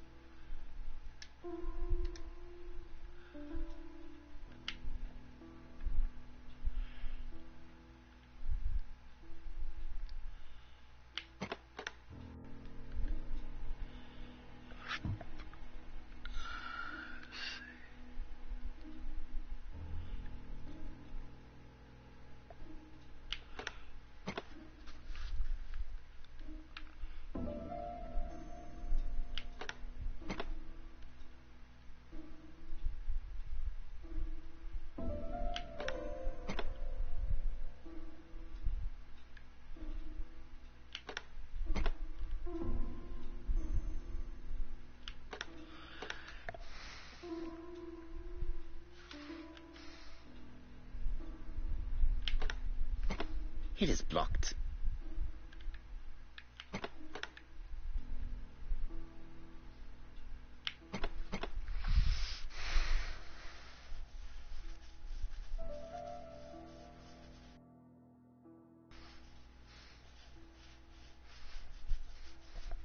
Yeah, the middle is this middle It is here. blocked. Can't move.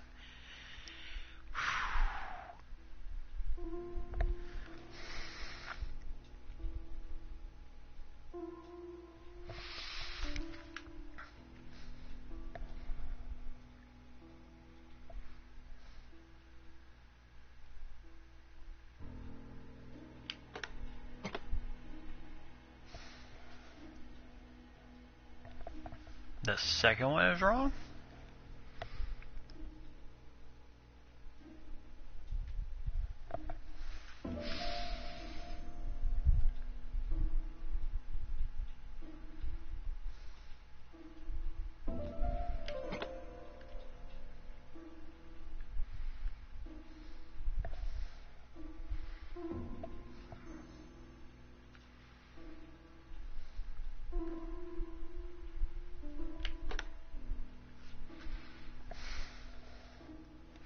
Oh.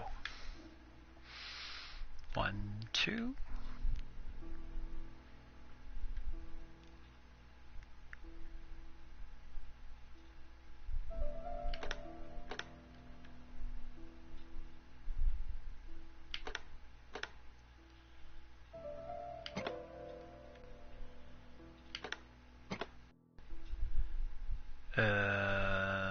Oh, that looks really bad.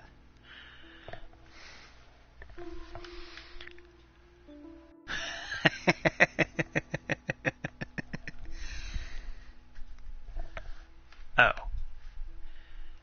So 1, 2, 3, 4, 5. Alright.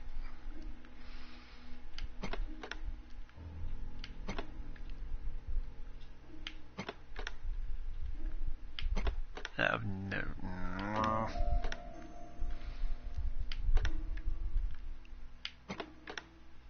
I hate puzzles.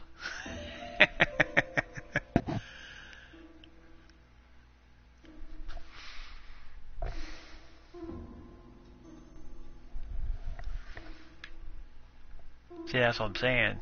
When you move this, they numbers 1 and 2 both move together.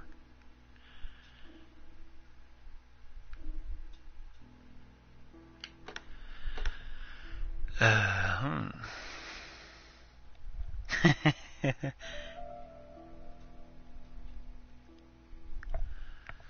Oh. Well, number 1 and 2 will both be wrong then. Oh no, that doesn't move. How?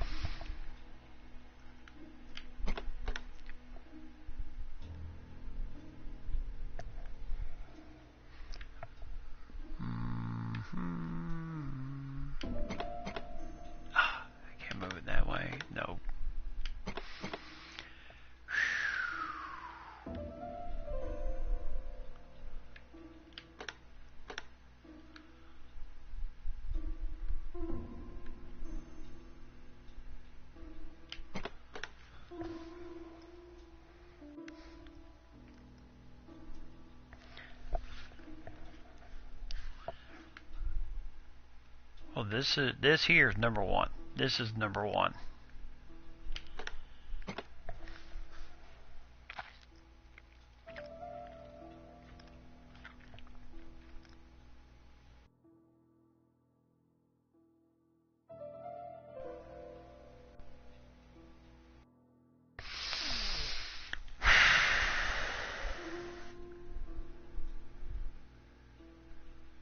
Maybe?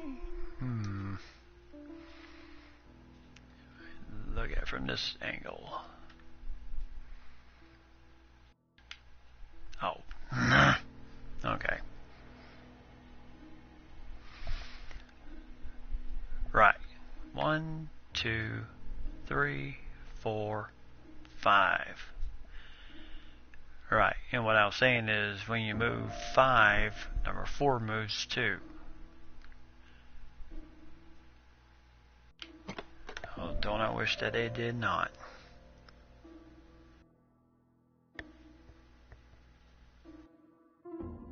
Oh, wait a minute.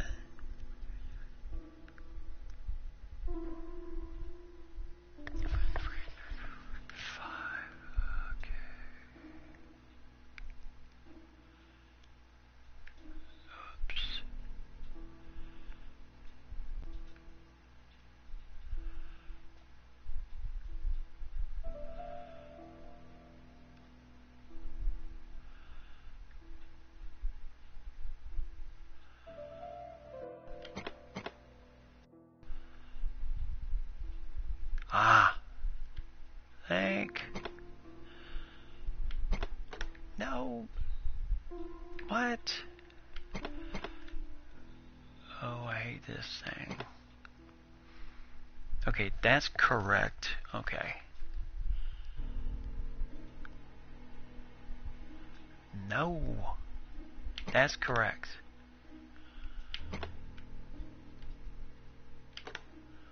Oh my god.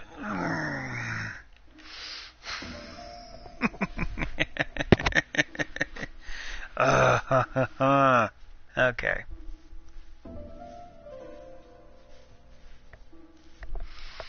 Okay, I got that part correct.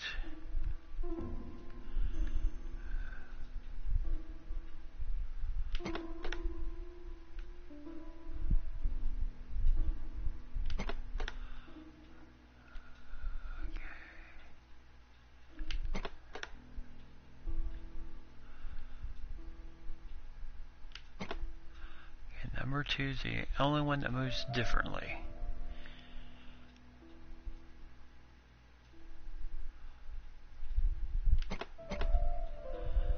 Okay.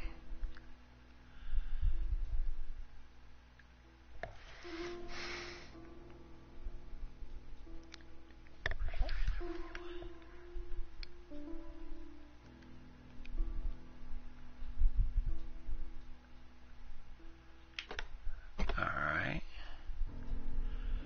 How in the crud?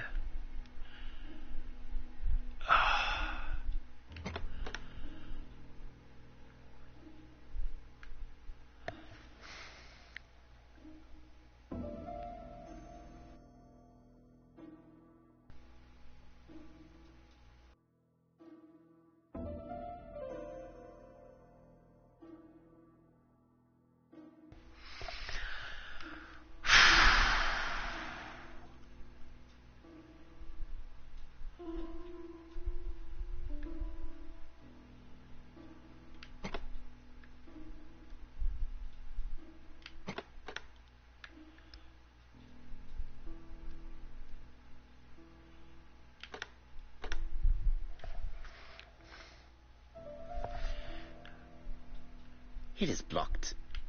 Shut up.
Well, let's see. From what I understand, I texted a friend of mine, and this is what he told me, because he's done this game, and I would say he's probably as knowledgeable with this game as your son is with Nintendo games, because he's done this game. He says number 1 turns with ring number 3.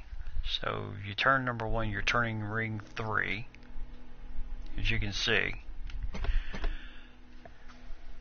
And then number 3 turns with 5,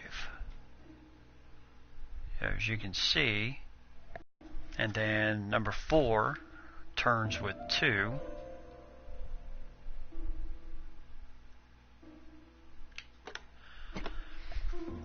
And number 5 turns with number 4, as you can see right there. But we have the middle correct. That's correct. Number 2 is the only one that turns by itself, does not turn anything.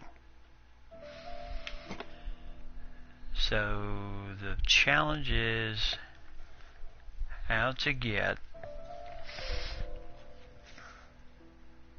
everything correct.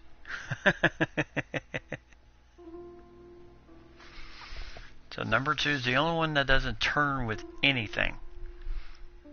And we do have this correct.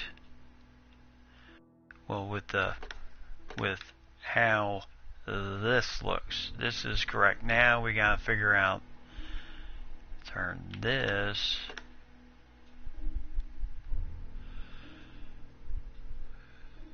The problem is we need it there.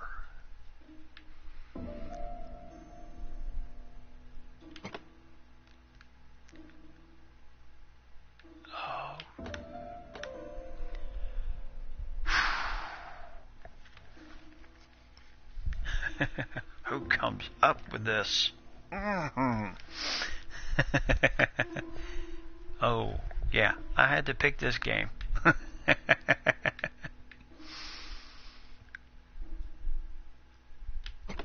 Alright. The number 1 turns number 3, 3 turns 5, 4 goes with 2, and then 5 with 4. So 5, 4, 3, 2, 1.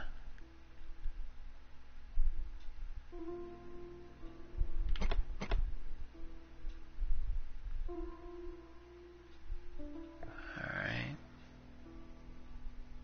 4 turns with 2.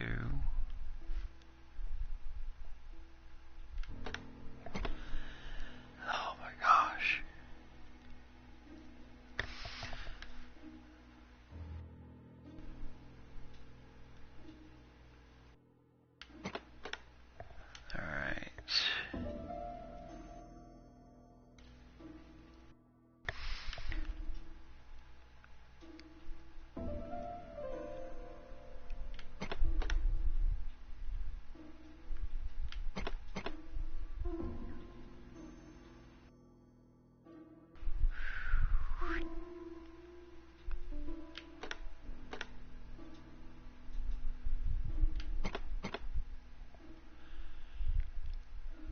And that would be wrong.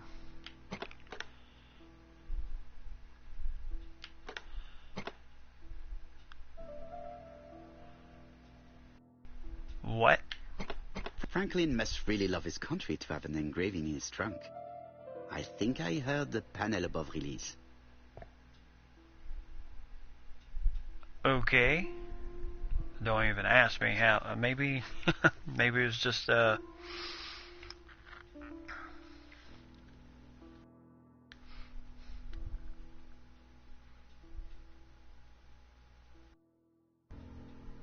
okay.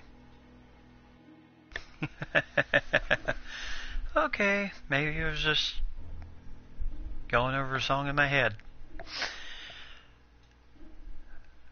Okay, got it.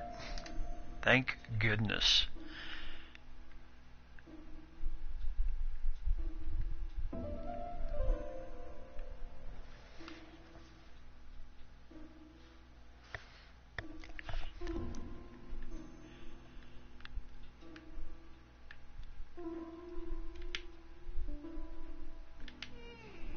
A signet ring?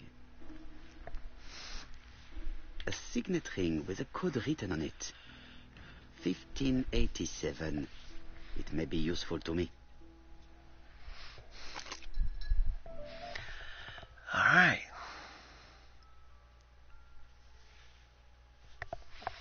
Alright. Remember that code. Might become very useful.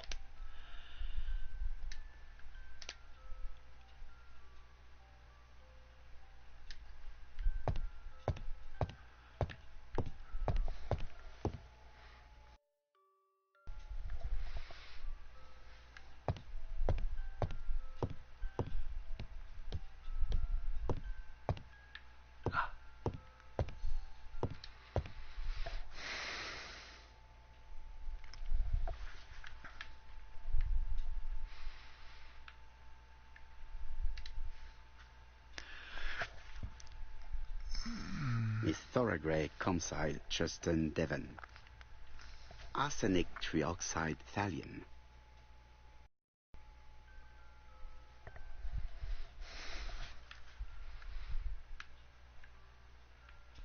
Okay. The Black Dragon's Cuss. Okay. The Black Dragon's Curse. To Franklin, who will never grow up. January 25, 1928. Car Charlotte.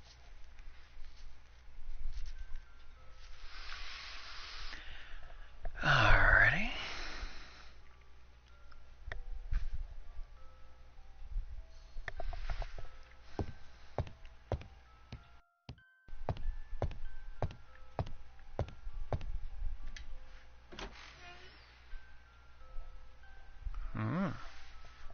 What is this?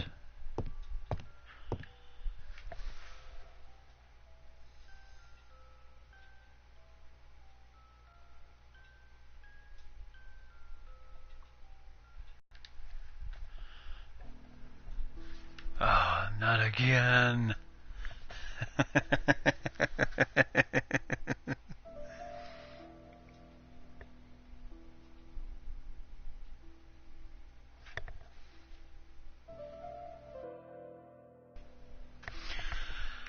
Oh boy. 4 Chinese symbols are engraved on this padlock.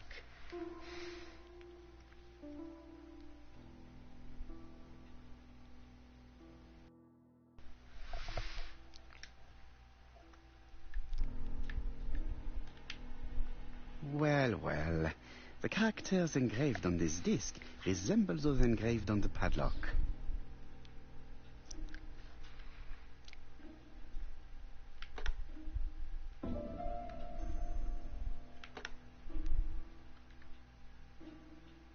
That's it. This character appears to be the right way round. Alright.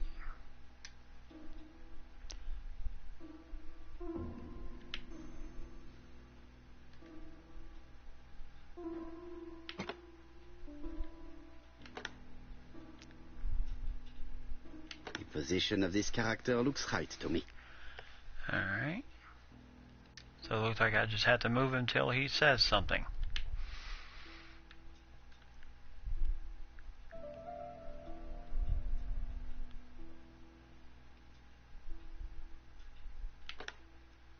Nope.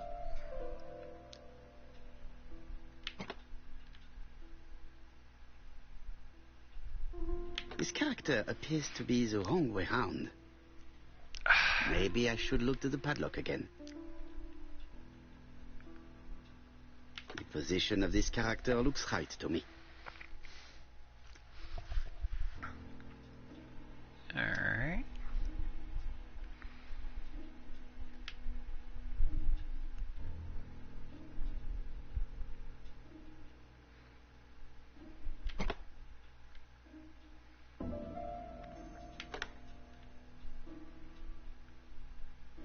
This character appears to be the wrong way round. Maybe I should look to the padlock.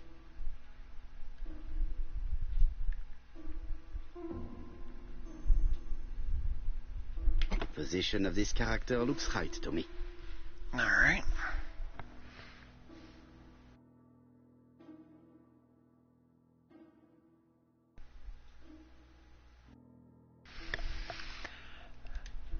Alright. Very good. All the circles are facing the right way. What are they showing me?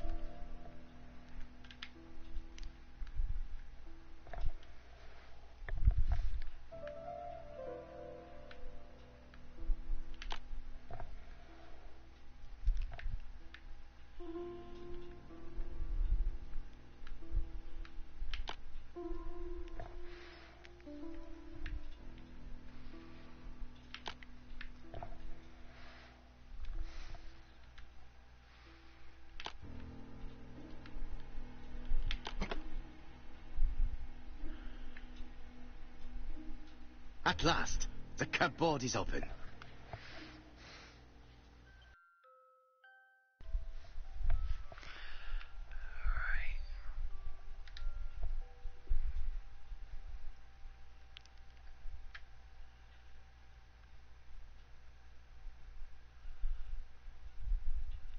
Genteel and wild.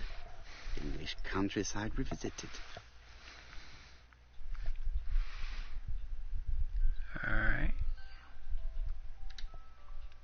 The Railway Children, E. Nesbit.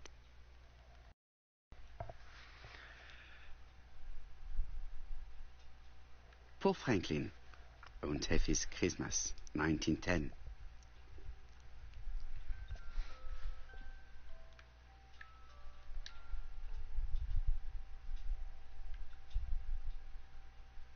Traveling in China, a practical guide for English travelers.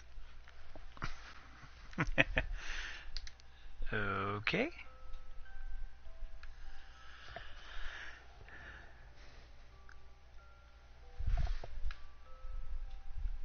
A mat, flask, and rifles. Franklin is very well equipped.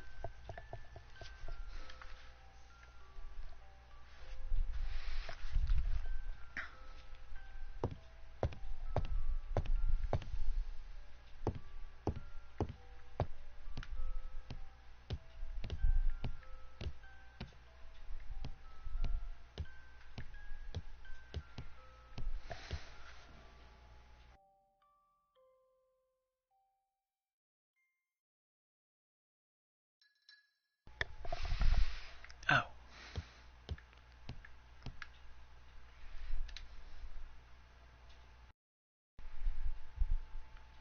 July 1920, Alaska Peninsula.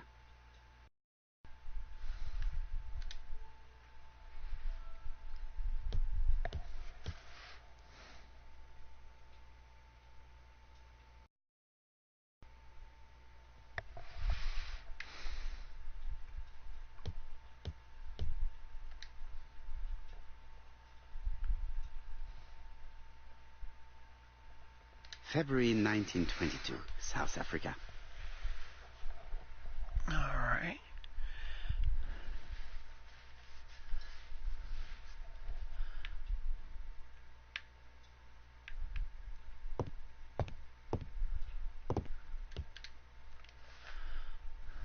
Franklin appears to be very active. Alright.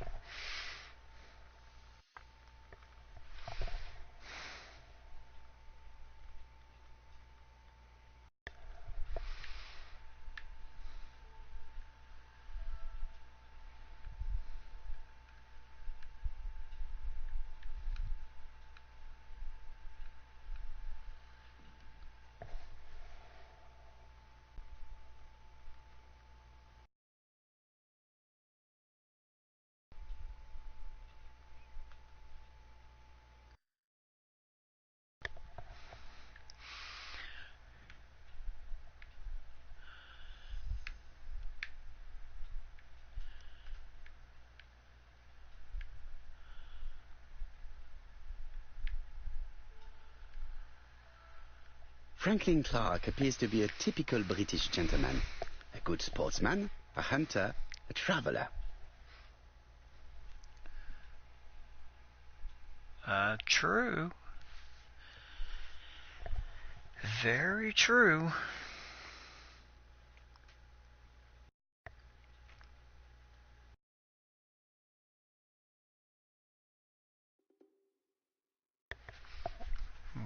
Right.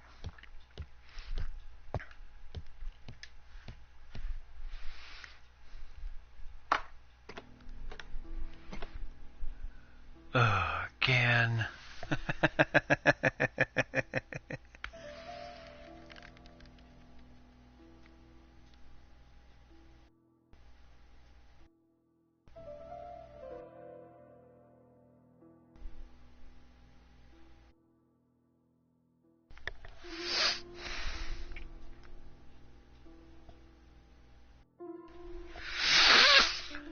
Oh my goodness.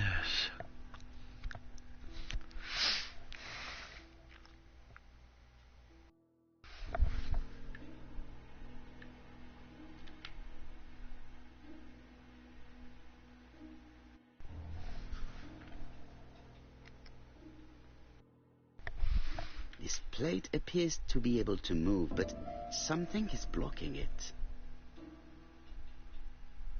This plate appears to be able to move, but something is blocking it.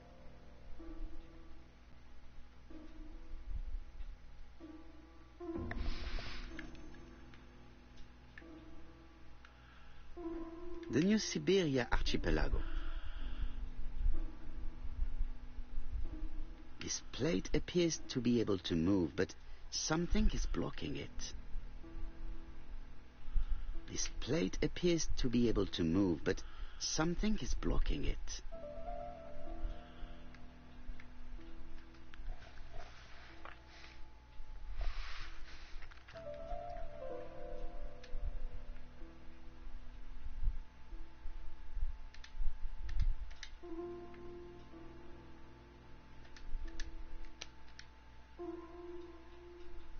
A signet ring bearing the Clark's family's coat of arms.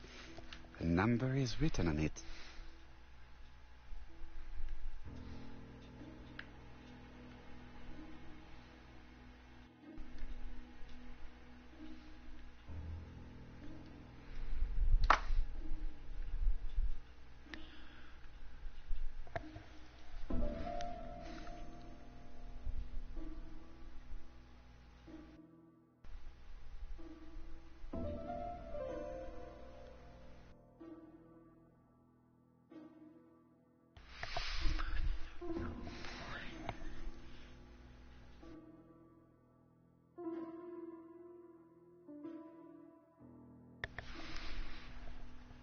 I did that.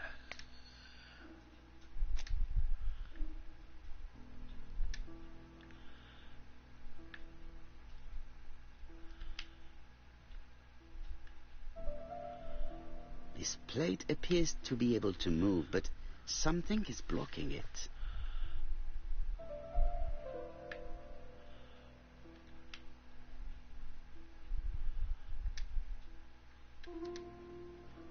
Yes. See, did I go out to the hallway real fast?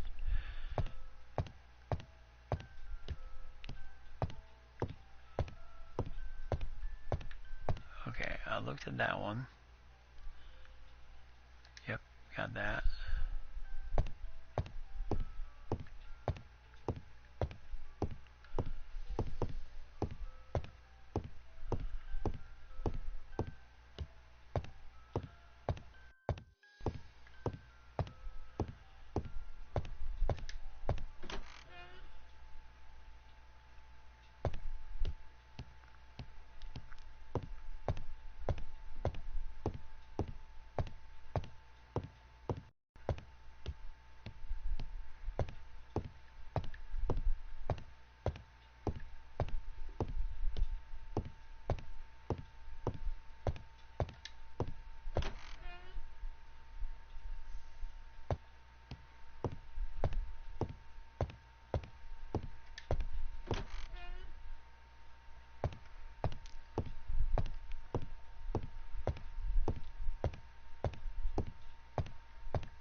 Alright, got that.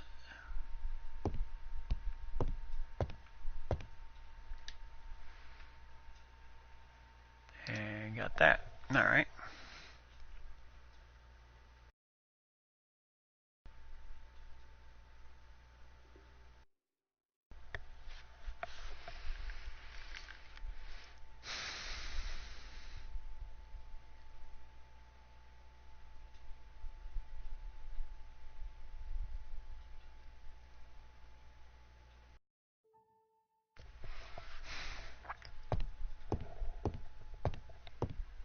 You're correct, lady.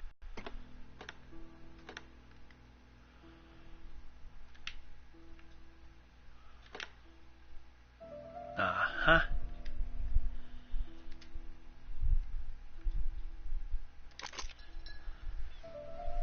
The plates around the picture appear to have unlocked.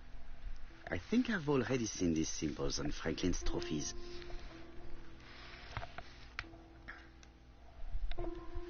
Yeah, that could be.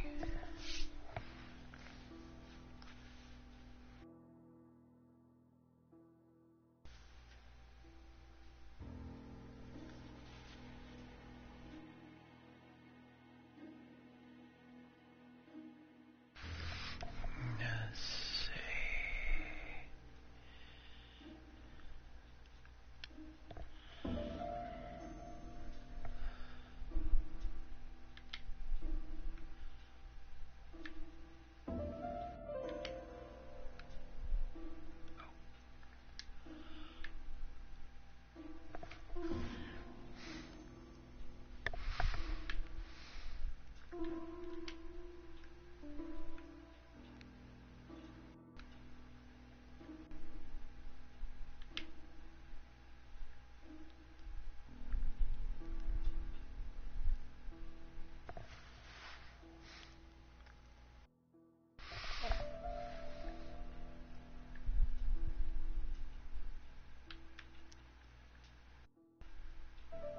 Sumatra,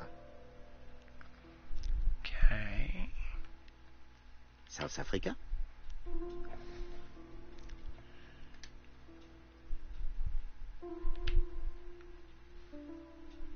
Alaska,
Oh my God.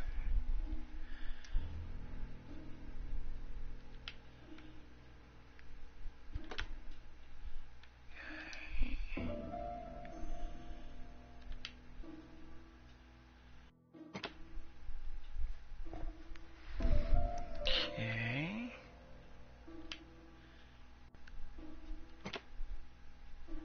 the Lion of Sumatra.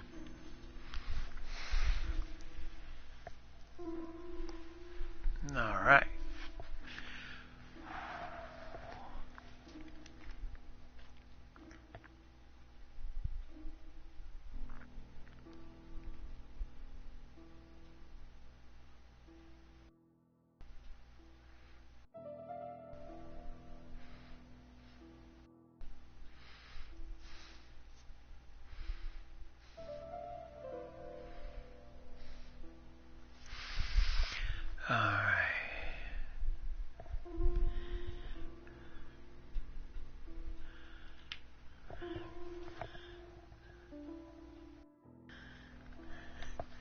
Yeah.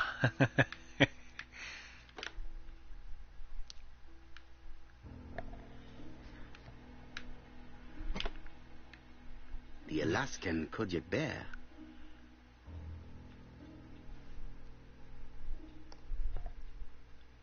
Huh? Okay.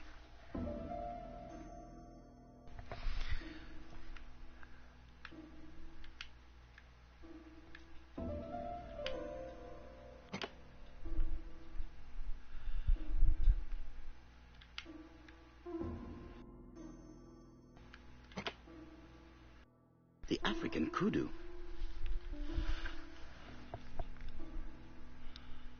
I heard the sound of a mechanism. Strange way of protecting one's safe. Triangulating one's hunting sites on the map.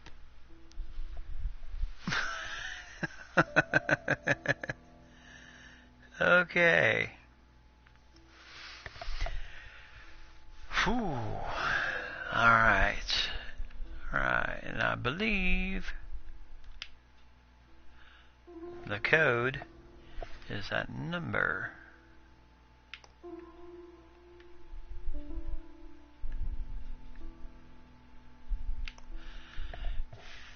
1587. Alright. These documents are very likely going to help me for the rest of the inquiry. Awesome. Alright. Eton College School Year 1912-1913. Franklin Clark. School report for Franklin Clark. According to his teachers, Franklin was a good student, but lacked discipline. Uh-huh.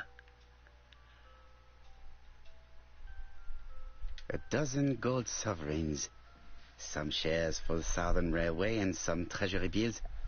This is not worth Thank you. much, hardly enough to justify your robbery. Thank you. It was just a matter of kind of seeing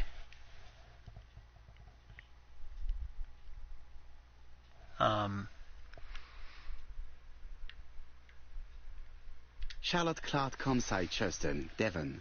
To Mr. Franklin Clark, Peninsula Hotel, Salisbury Road, Chim Sha Tsui, Kowloon, Hong Kong, Comside, 1935, January 1st. I wish you with all my heart a happy year 1935. Writing my greeting cards, I have affectionate thoughts for you. Always smiling as a child, sailing to distant countries and bringing back to us trunks full of wonder. At home, everything annoys me, starting with this young Thora Sir Carmichael is so fond of. I have nobody to share my feelings with, so I write to you. How can I tell you what happens to me? The simplest way the better. I am doomed. I still have 1 year to live, no more. How do I know? I opened the secret drawer of Carmichael and read a letter not addressed to me. In this letter, Dr. Logan tells my husband in the most direct way the truth he conceals from me. Sir, I know. But my husband doesn't know I know. Please don't tell him. And if he shares the truth with you, act as you are surprised. Carr will probably speak in his usual convoluted way, but I wanted to be the first to announce it to you. It does matter to me that you are aware of what happens in Comside. Warm regards, Charlotte.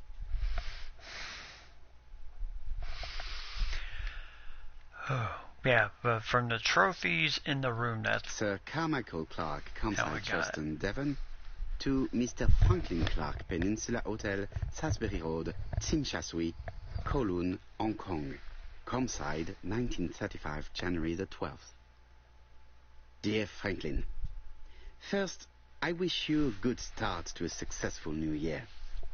I have received your letter dated December 10th. Thanks for defending my interest against Wang, this robber. Things could have got pretty bad if you weren't a real cold-blooded guy. I envy you for that. Things go on here much as usual. Charlotte is moderately free from pain. I wish one could say more. You may remember Thora Gray. She is a dear girl and a greater comfort to me that I can tell you. I should not have known what to do through this bad time but for her. She has an exquisite taste and shares my passion for Chinese art. No daughter could be a closer or more sympathetic companion. Life has been difficult, but I am glad to feel that here she has a home and true affection. You wrote me you want to stay in China for 1 more year or even longer. I don't object. The longer you stay, the more opportunities you will have to increase our collection. Nonetheless, you should know that we miss you here, and that Charlotte will be gone by the time you come back. I am, dear Franklin, your truly affectionate brother.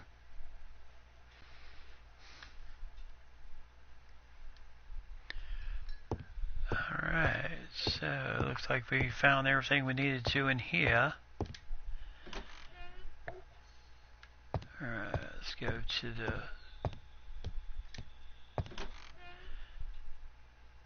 Alright, go to the study.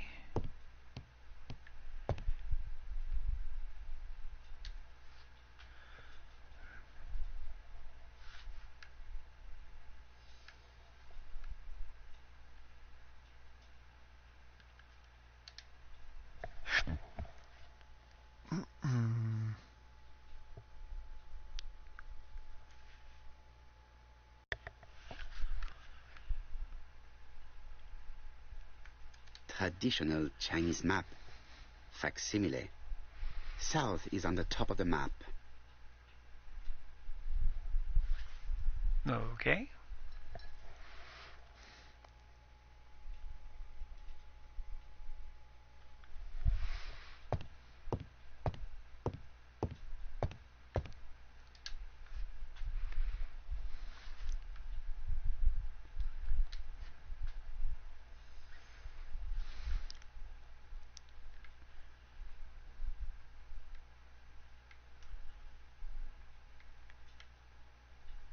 Compass, point to the south.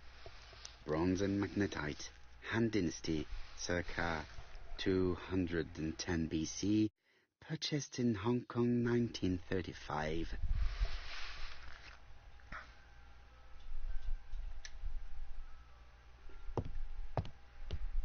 Alright.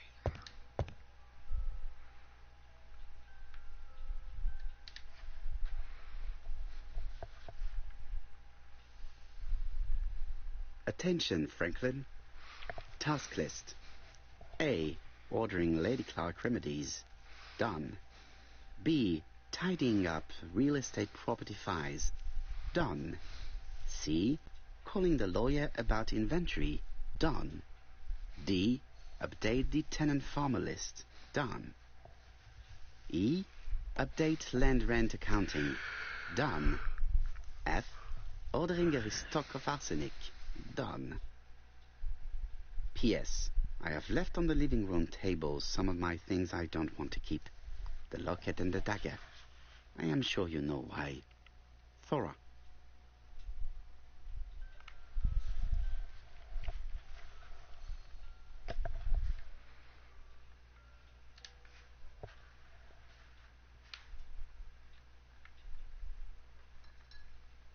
I've already seen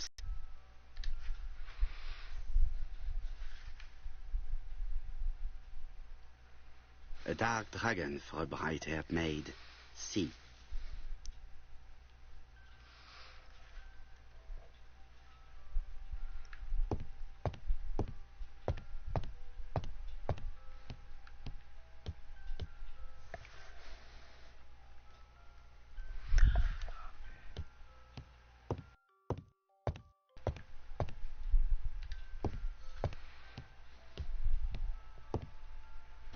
The door is locked. Oh.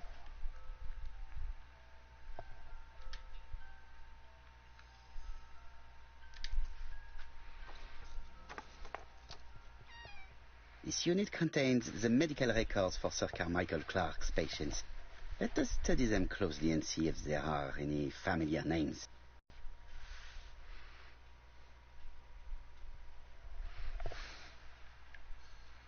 No deaths on the records from A to D. They've been handled recently. No names. Disappointing. Lots of dust. The records from E to Z have not been touched for years. No names. Disappointing. Alright. I see some papers that were not there the first time I visited. Valuers report property. Building land located in Comside, Churston client, circa Michael Clark, April 15, 1935, Court and Brunskill office.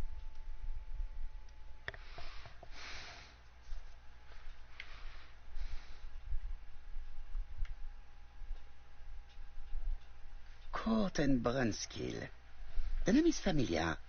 Is that not the name of the firm Donald Fraser works for?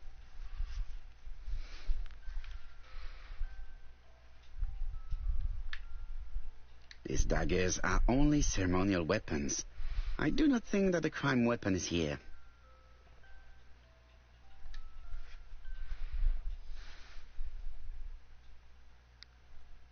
Ernest Logan, MD, Brighton Cancer Institute, 201 Dusk Road, Brighton, Sussex. To Circa Michael Clark, MD, Comside, Churston, Devon. Brighton, 1935, January the 5th. As a man of science, I owe it to you to be completely frank. Lady Clark, your wife is suffering from a generalized terminal cancer. I confess I didn't suspect anything like that during the first exams. But with the test results I have received today, there is unfortunately no place for doubt. I estimate that Lady Clark's life expectancy is no more than 1 year. Hospitalization would not help in her case, so I advise you to keep her at home and provide her with as much morphine as required to ease her last moments. Yours sincerely, Ernest Logan.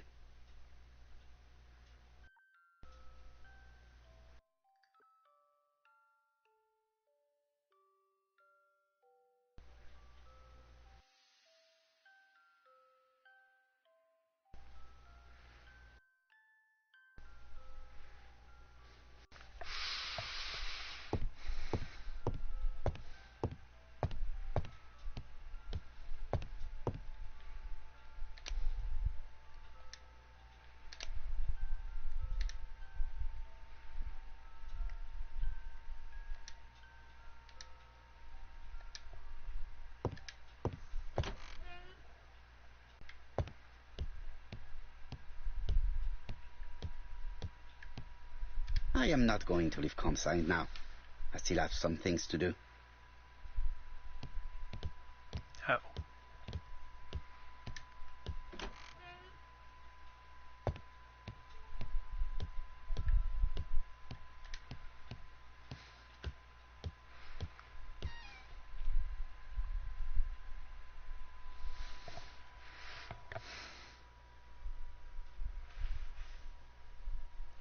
Where is the horrible smell of carrion coming from?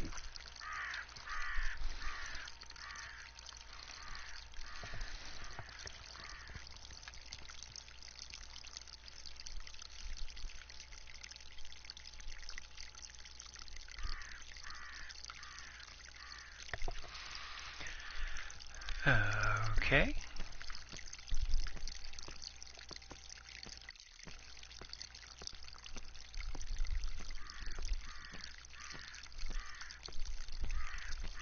Something makes me feel uncomfortable.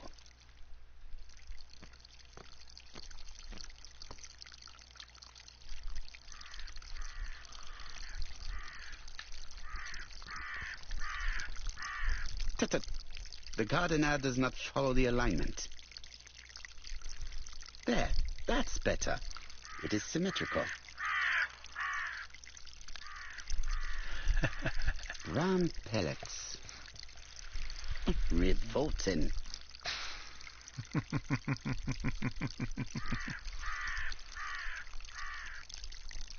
There, that's better. It is symmetrical.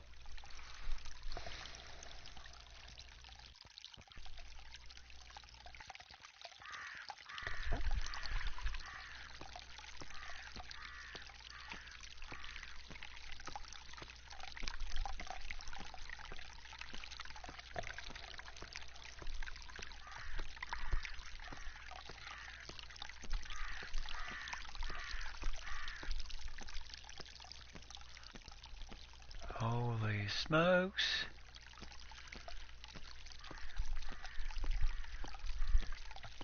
This is a big...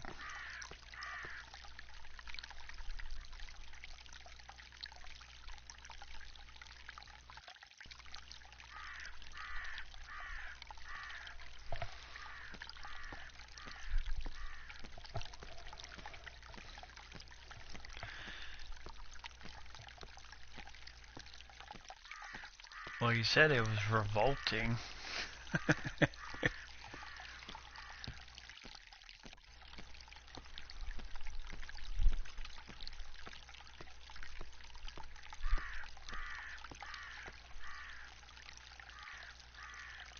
There, that's better.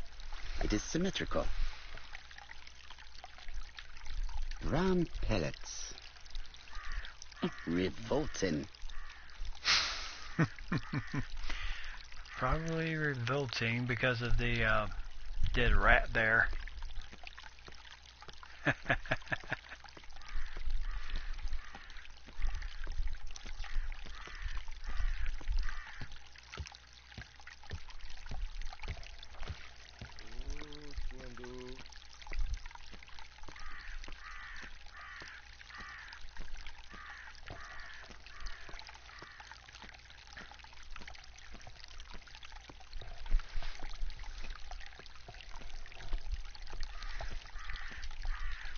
It was probably the gardener who lit this fire. Look here. I wonder if someone wanted to get rid of these papers. This object will probably be useful to me. Let us now try and get our brain cells to work. Alright. Now let's see what we got here. Why did Thor leave personal belongings behind at Comside?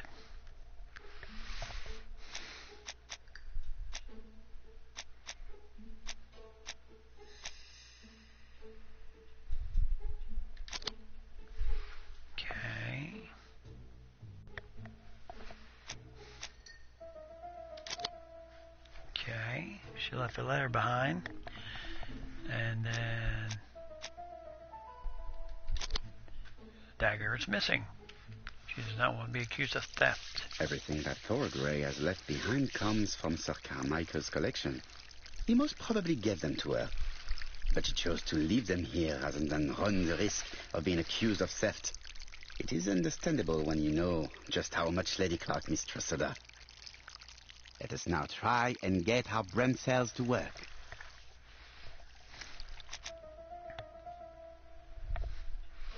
Alright, so is Thor a poisoner? Well, let's see. She had ordered the poison.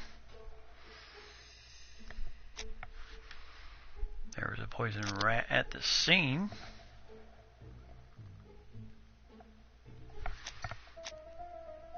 And Dr. Logan said L.A. Clark only had a year. She never considered poisoning Lady Thor Grey. Grey had no reason to kill someone who only had a few months left to live. The poison she ordered was for rats. The gardener must have made good use of it, considering the stinking remains on the path not far from the property. I've finished here. I must put the skeleton key back and inform Hastings that I'm returning to London. Alright.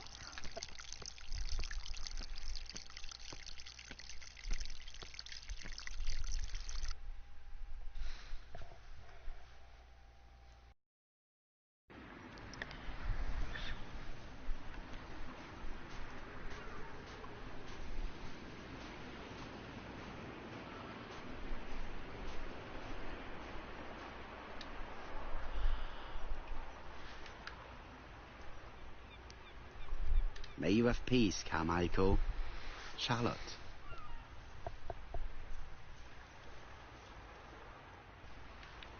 Alright. Boy, someone built that in a hurry.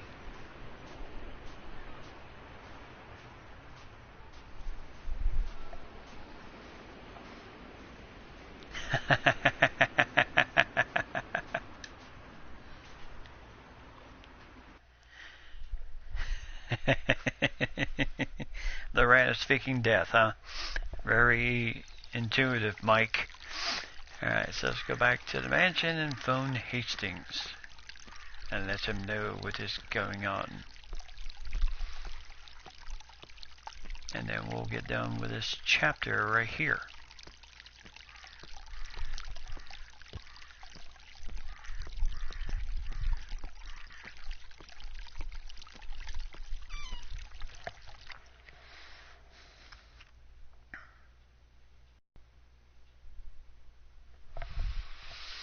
Alright.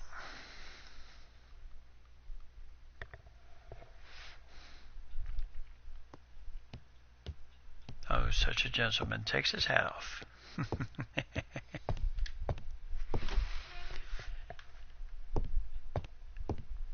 This is a lion.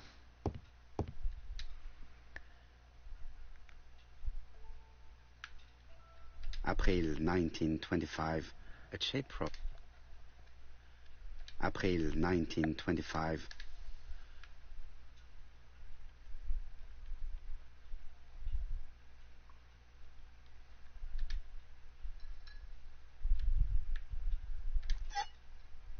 Perfect. Nothing else is keeping me here. Okay, just fixed itself. How nice. Yes, he is British. And also, if you've never seen Murder on the Orient Express, that's also Agatha Christie classic, which was redone, I believe, last year. And the first movie of that was done in 1974. So I was only 2 at that point. Hello, Hastings. I have finished in Shurston. I will take the first train. Tell me, do you know how to restore writing on a burned document? Yes, you just have to soak a cloth with a hydrochloric acid solution and rub the sheet of paper. Then the characters appear. Bien. You have been of great assistance, Hastings. Could you please order the solution as soon as possible?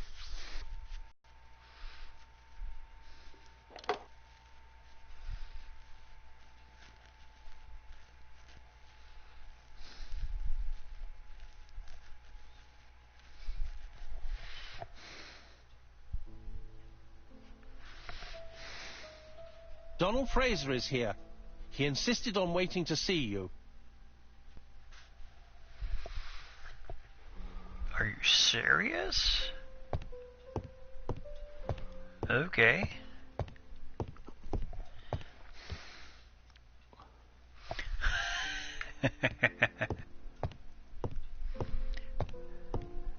Sure, I forgot to do something, which is something he always does.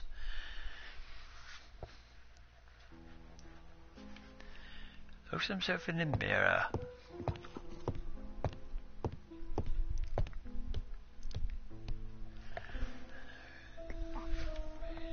This bottle is for our visitors. Personally, I prefer the sherry.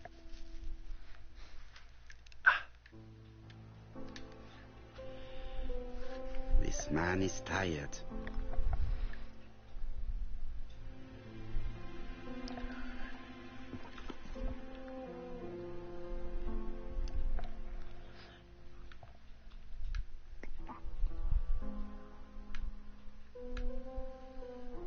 Donald is short of sleep, and it looks as if he didn't even bother to undress before going to bed.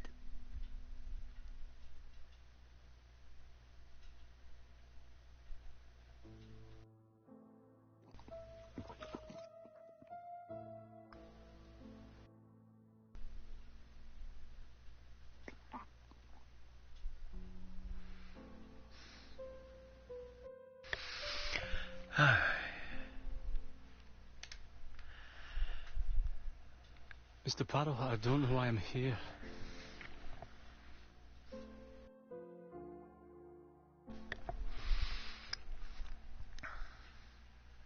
You wanted to talk, and you came to find the only man capable of hearing you. Mr. Parrow, since Betty's death, I've doubts about myself. I don't know what to do. And I keep having a horrible dream 3 nights in a row.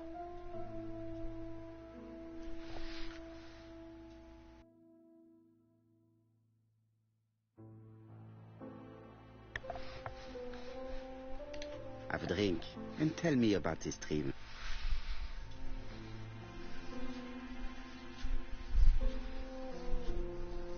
It's always the same. I'm on the beach with Betty. I grab her round the throat and I squeeze and squeeze until she's dead. Her head falls back and I see that it's no longer Betty. It's Megan's face. Have you seen Megan Barnard recently? Yes, our grief has brought us together. I never really knew her before. She's really quite a remarkable girl. But I would never tell her about my dream. Why not? Is it her you are attacking in your dream? No, it's Betty. And once Betty is dead, it's Megan's face that appears in its place. Very interesting. Let us now try and get our brain cells to work.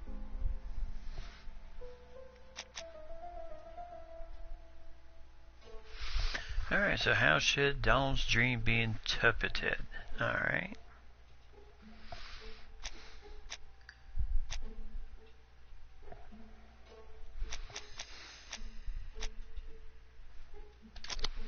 Alright, so he was in love with Betty.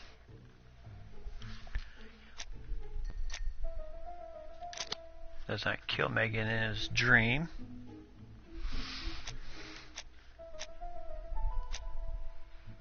And really likes Megan.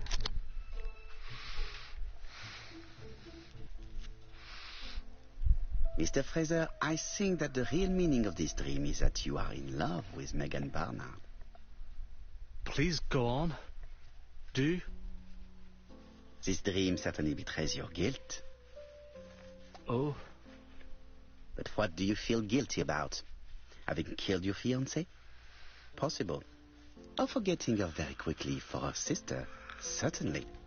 And this forgetting is perceived as a second death. So you don't really think I was the one who killed Betty?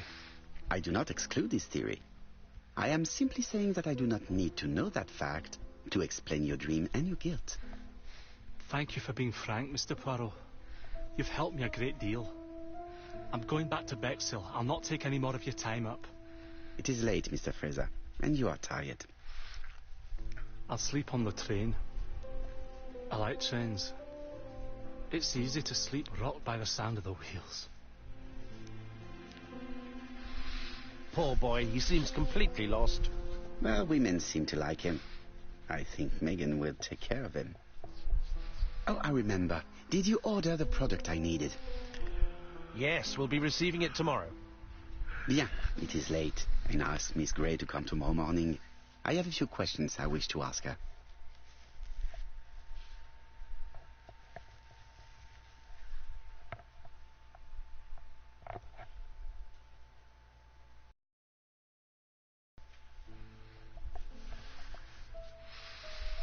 Mademoiselle, I asked you here in order to answer a very important question.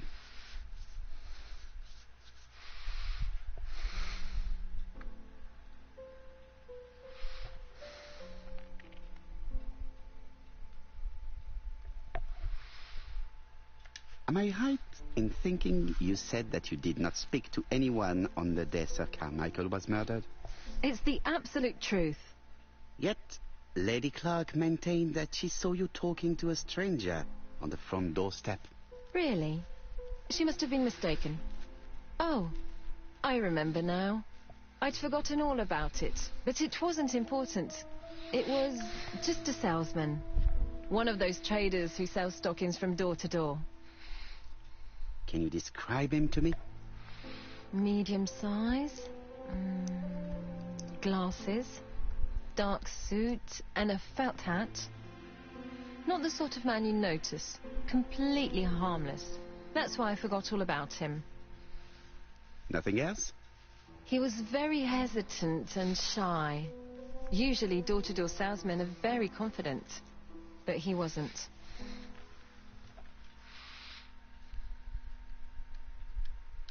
You did not leave Cheston willingly, I believe. I don't wish to lie. Lady Clark did not appreciate my presence.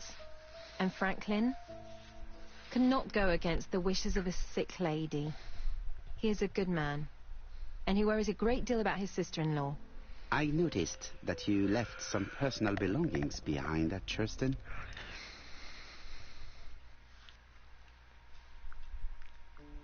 Are you planning on returning to Churston? Who knows what the future holds? Bien. I must ask you one last question. Please reply frankly with either yes or no. If Lady Clark had died, would you have agreed to marry Sir Carmichael if he'd asked you? How dare you ask such a question? Sir Carmichael treated me just like his daughter. And all that I ever felt him was affection and gratitude, nothing else. Thank you, mademoiselle. I will not keep you any longer.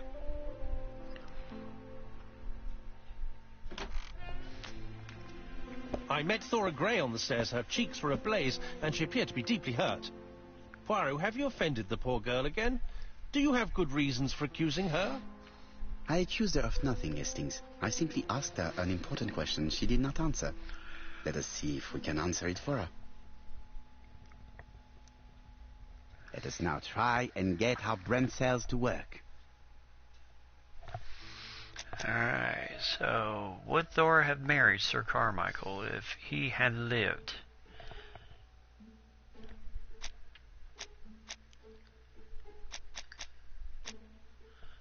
He had offered her a brooch.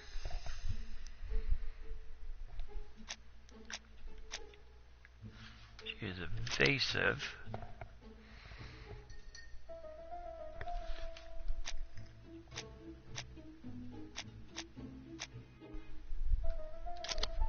And she found her charming. You must know how to read between the lines, Hastings.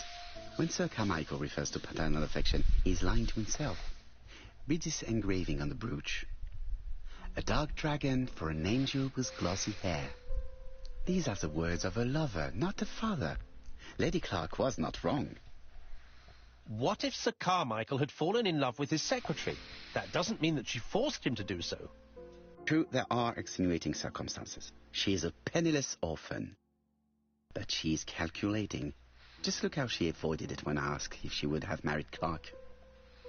I see. You think she seduced Sir Carmichael for her own gain, and that now she is doing the same with his brother. Poirot, your world is a very dark place.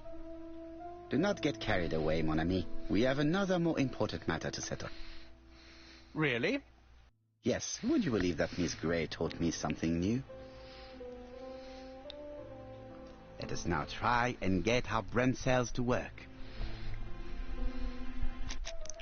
So is there another point between the murderers?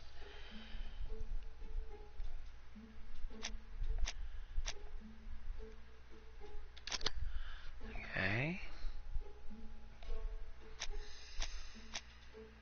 Or Gray saw the door-to-door salesman on the day of the murder. And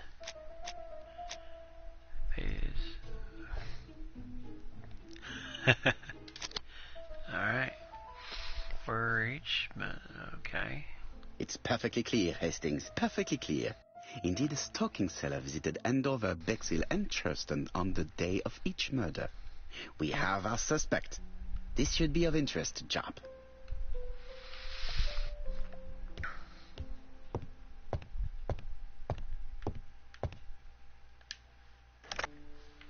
Chief Inspector, we are looking for a stocking salesman.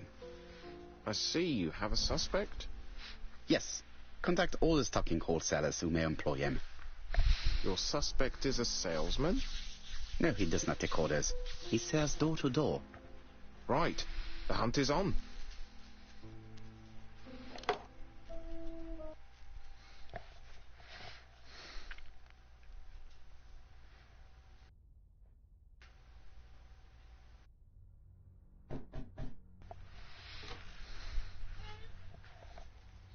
Are you leaving, Mr. Cust? Yes, I'm going to Cheltenham. You shouldn't travel today. You don't look very well. I have to. I have engagements. I must respect them.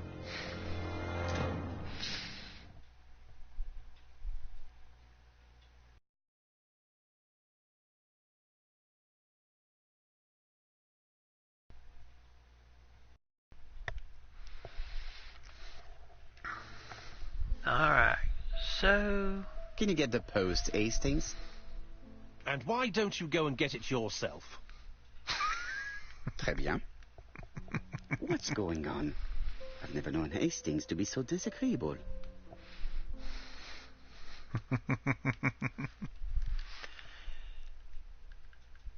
Alright. Funny. Alright, so we're going to freeze there for tonight. We have taken this thing as far as we can, and I know we're in major overtime right now. So I'm going to freeze it there, and so far we're done very well. We had some tough challenges. I actually, like I said, texted one of my friends who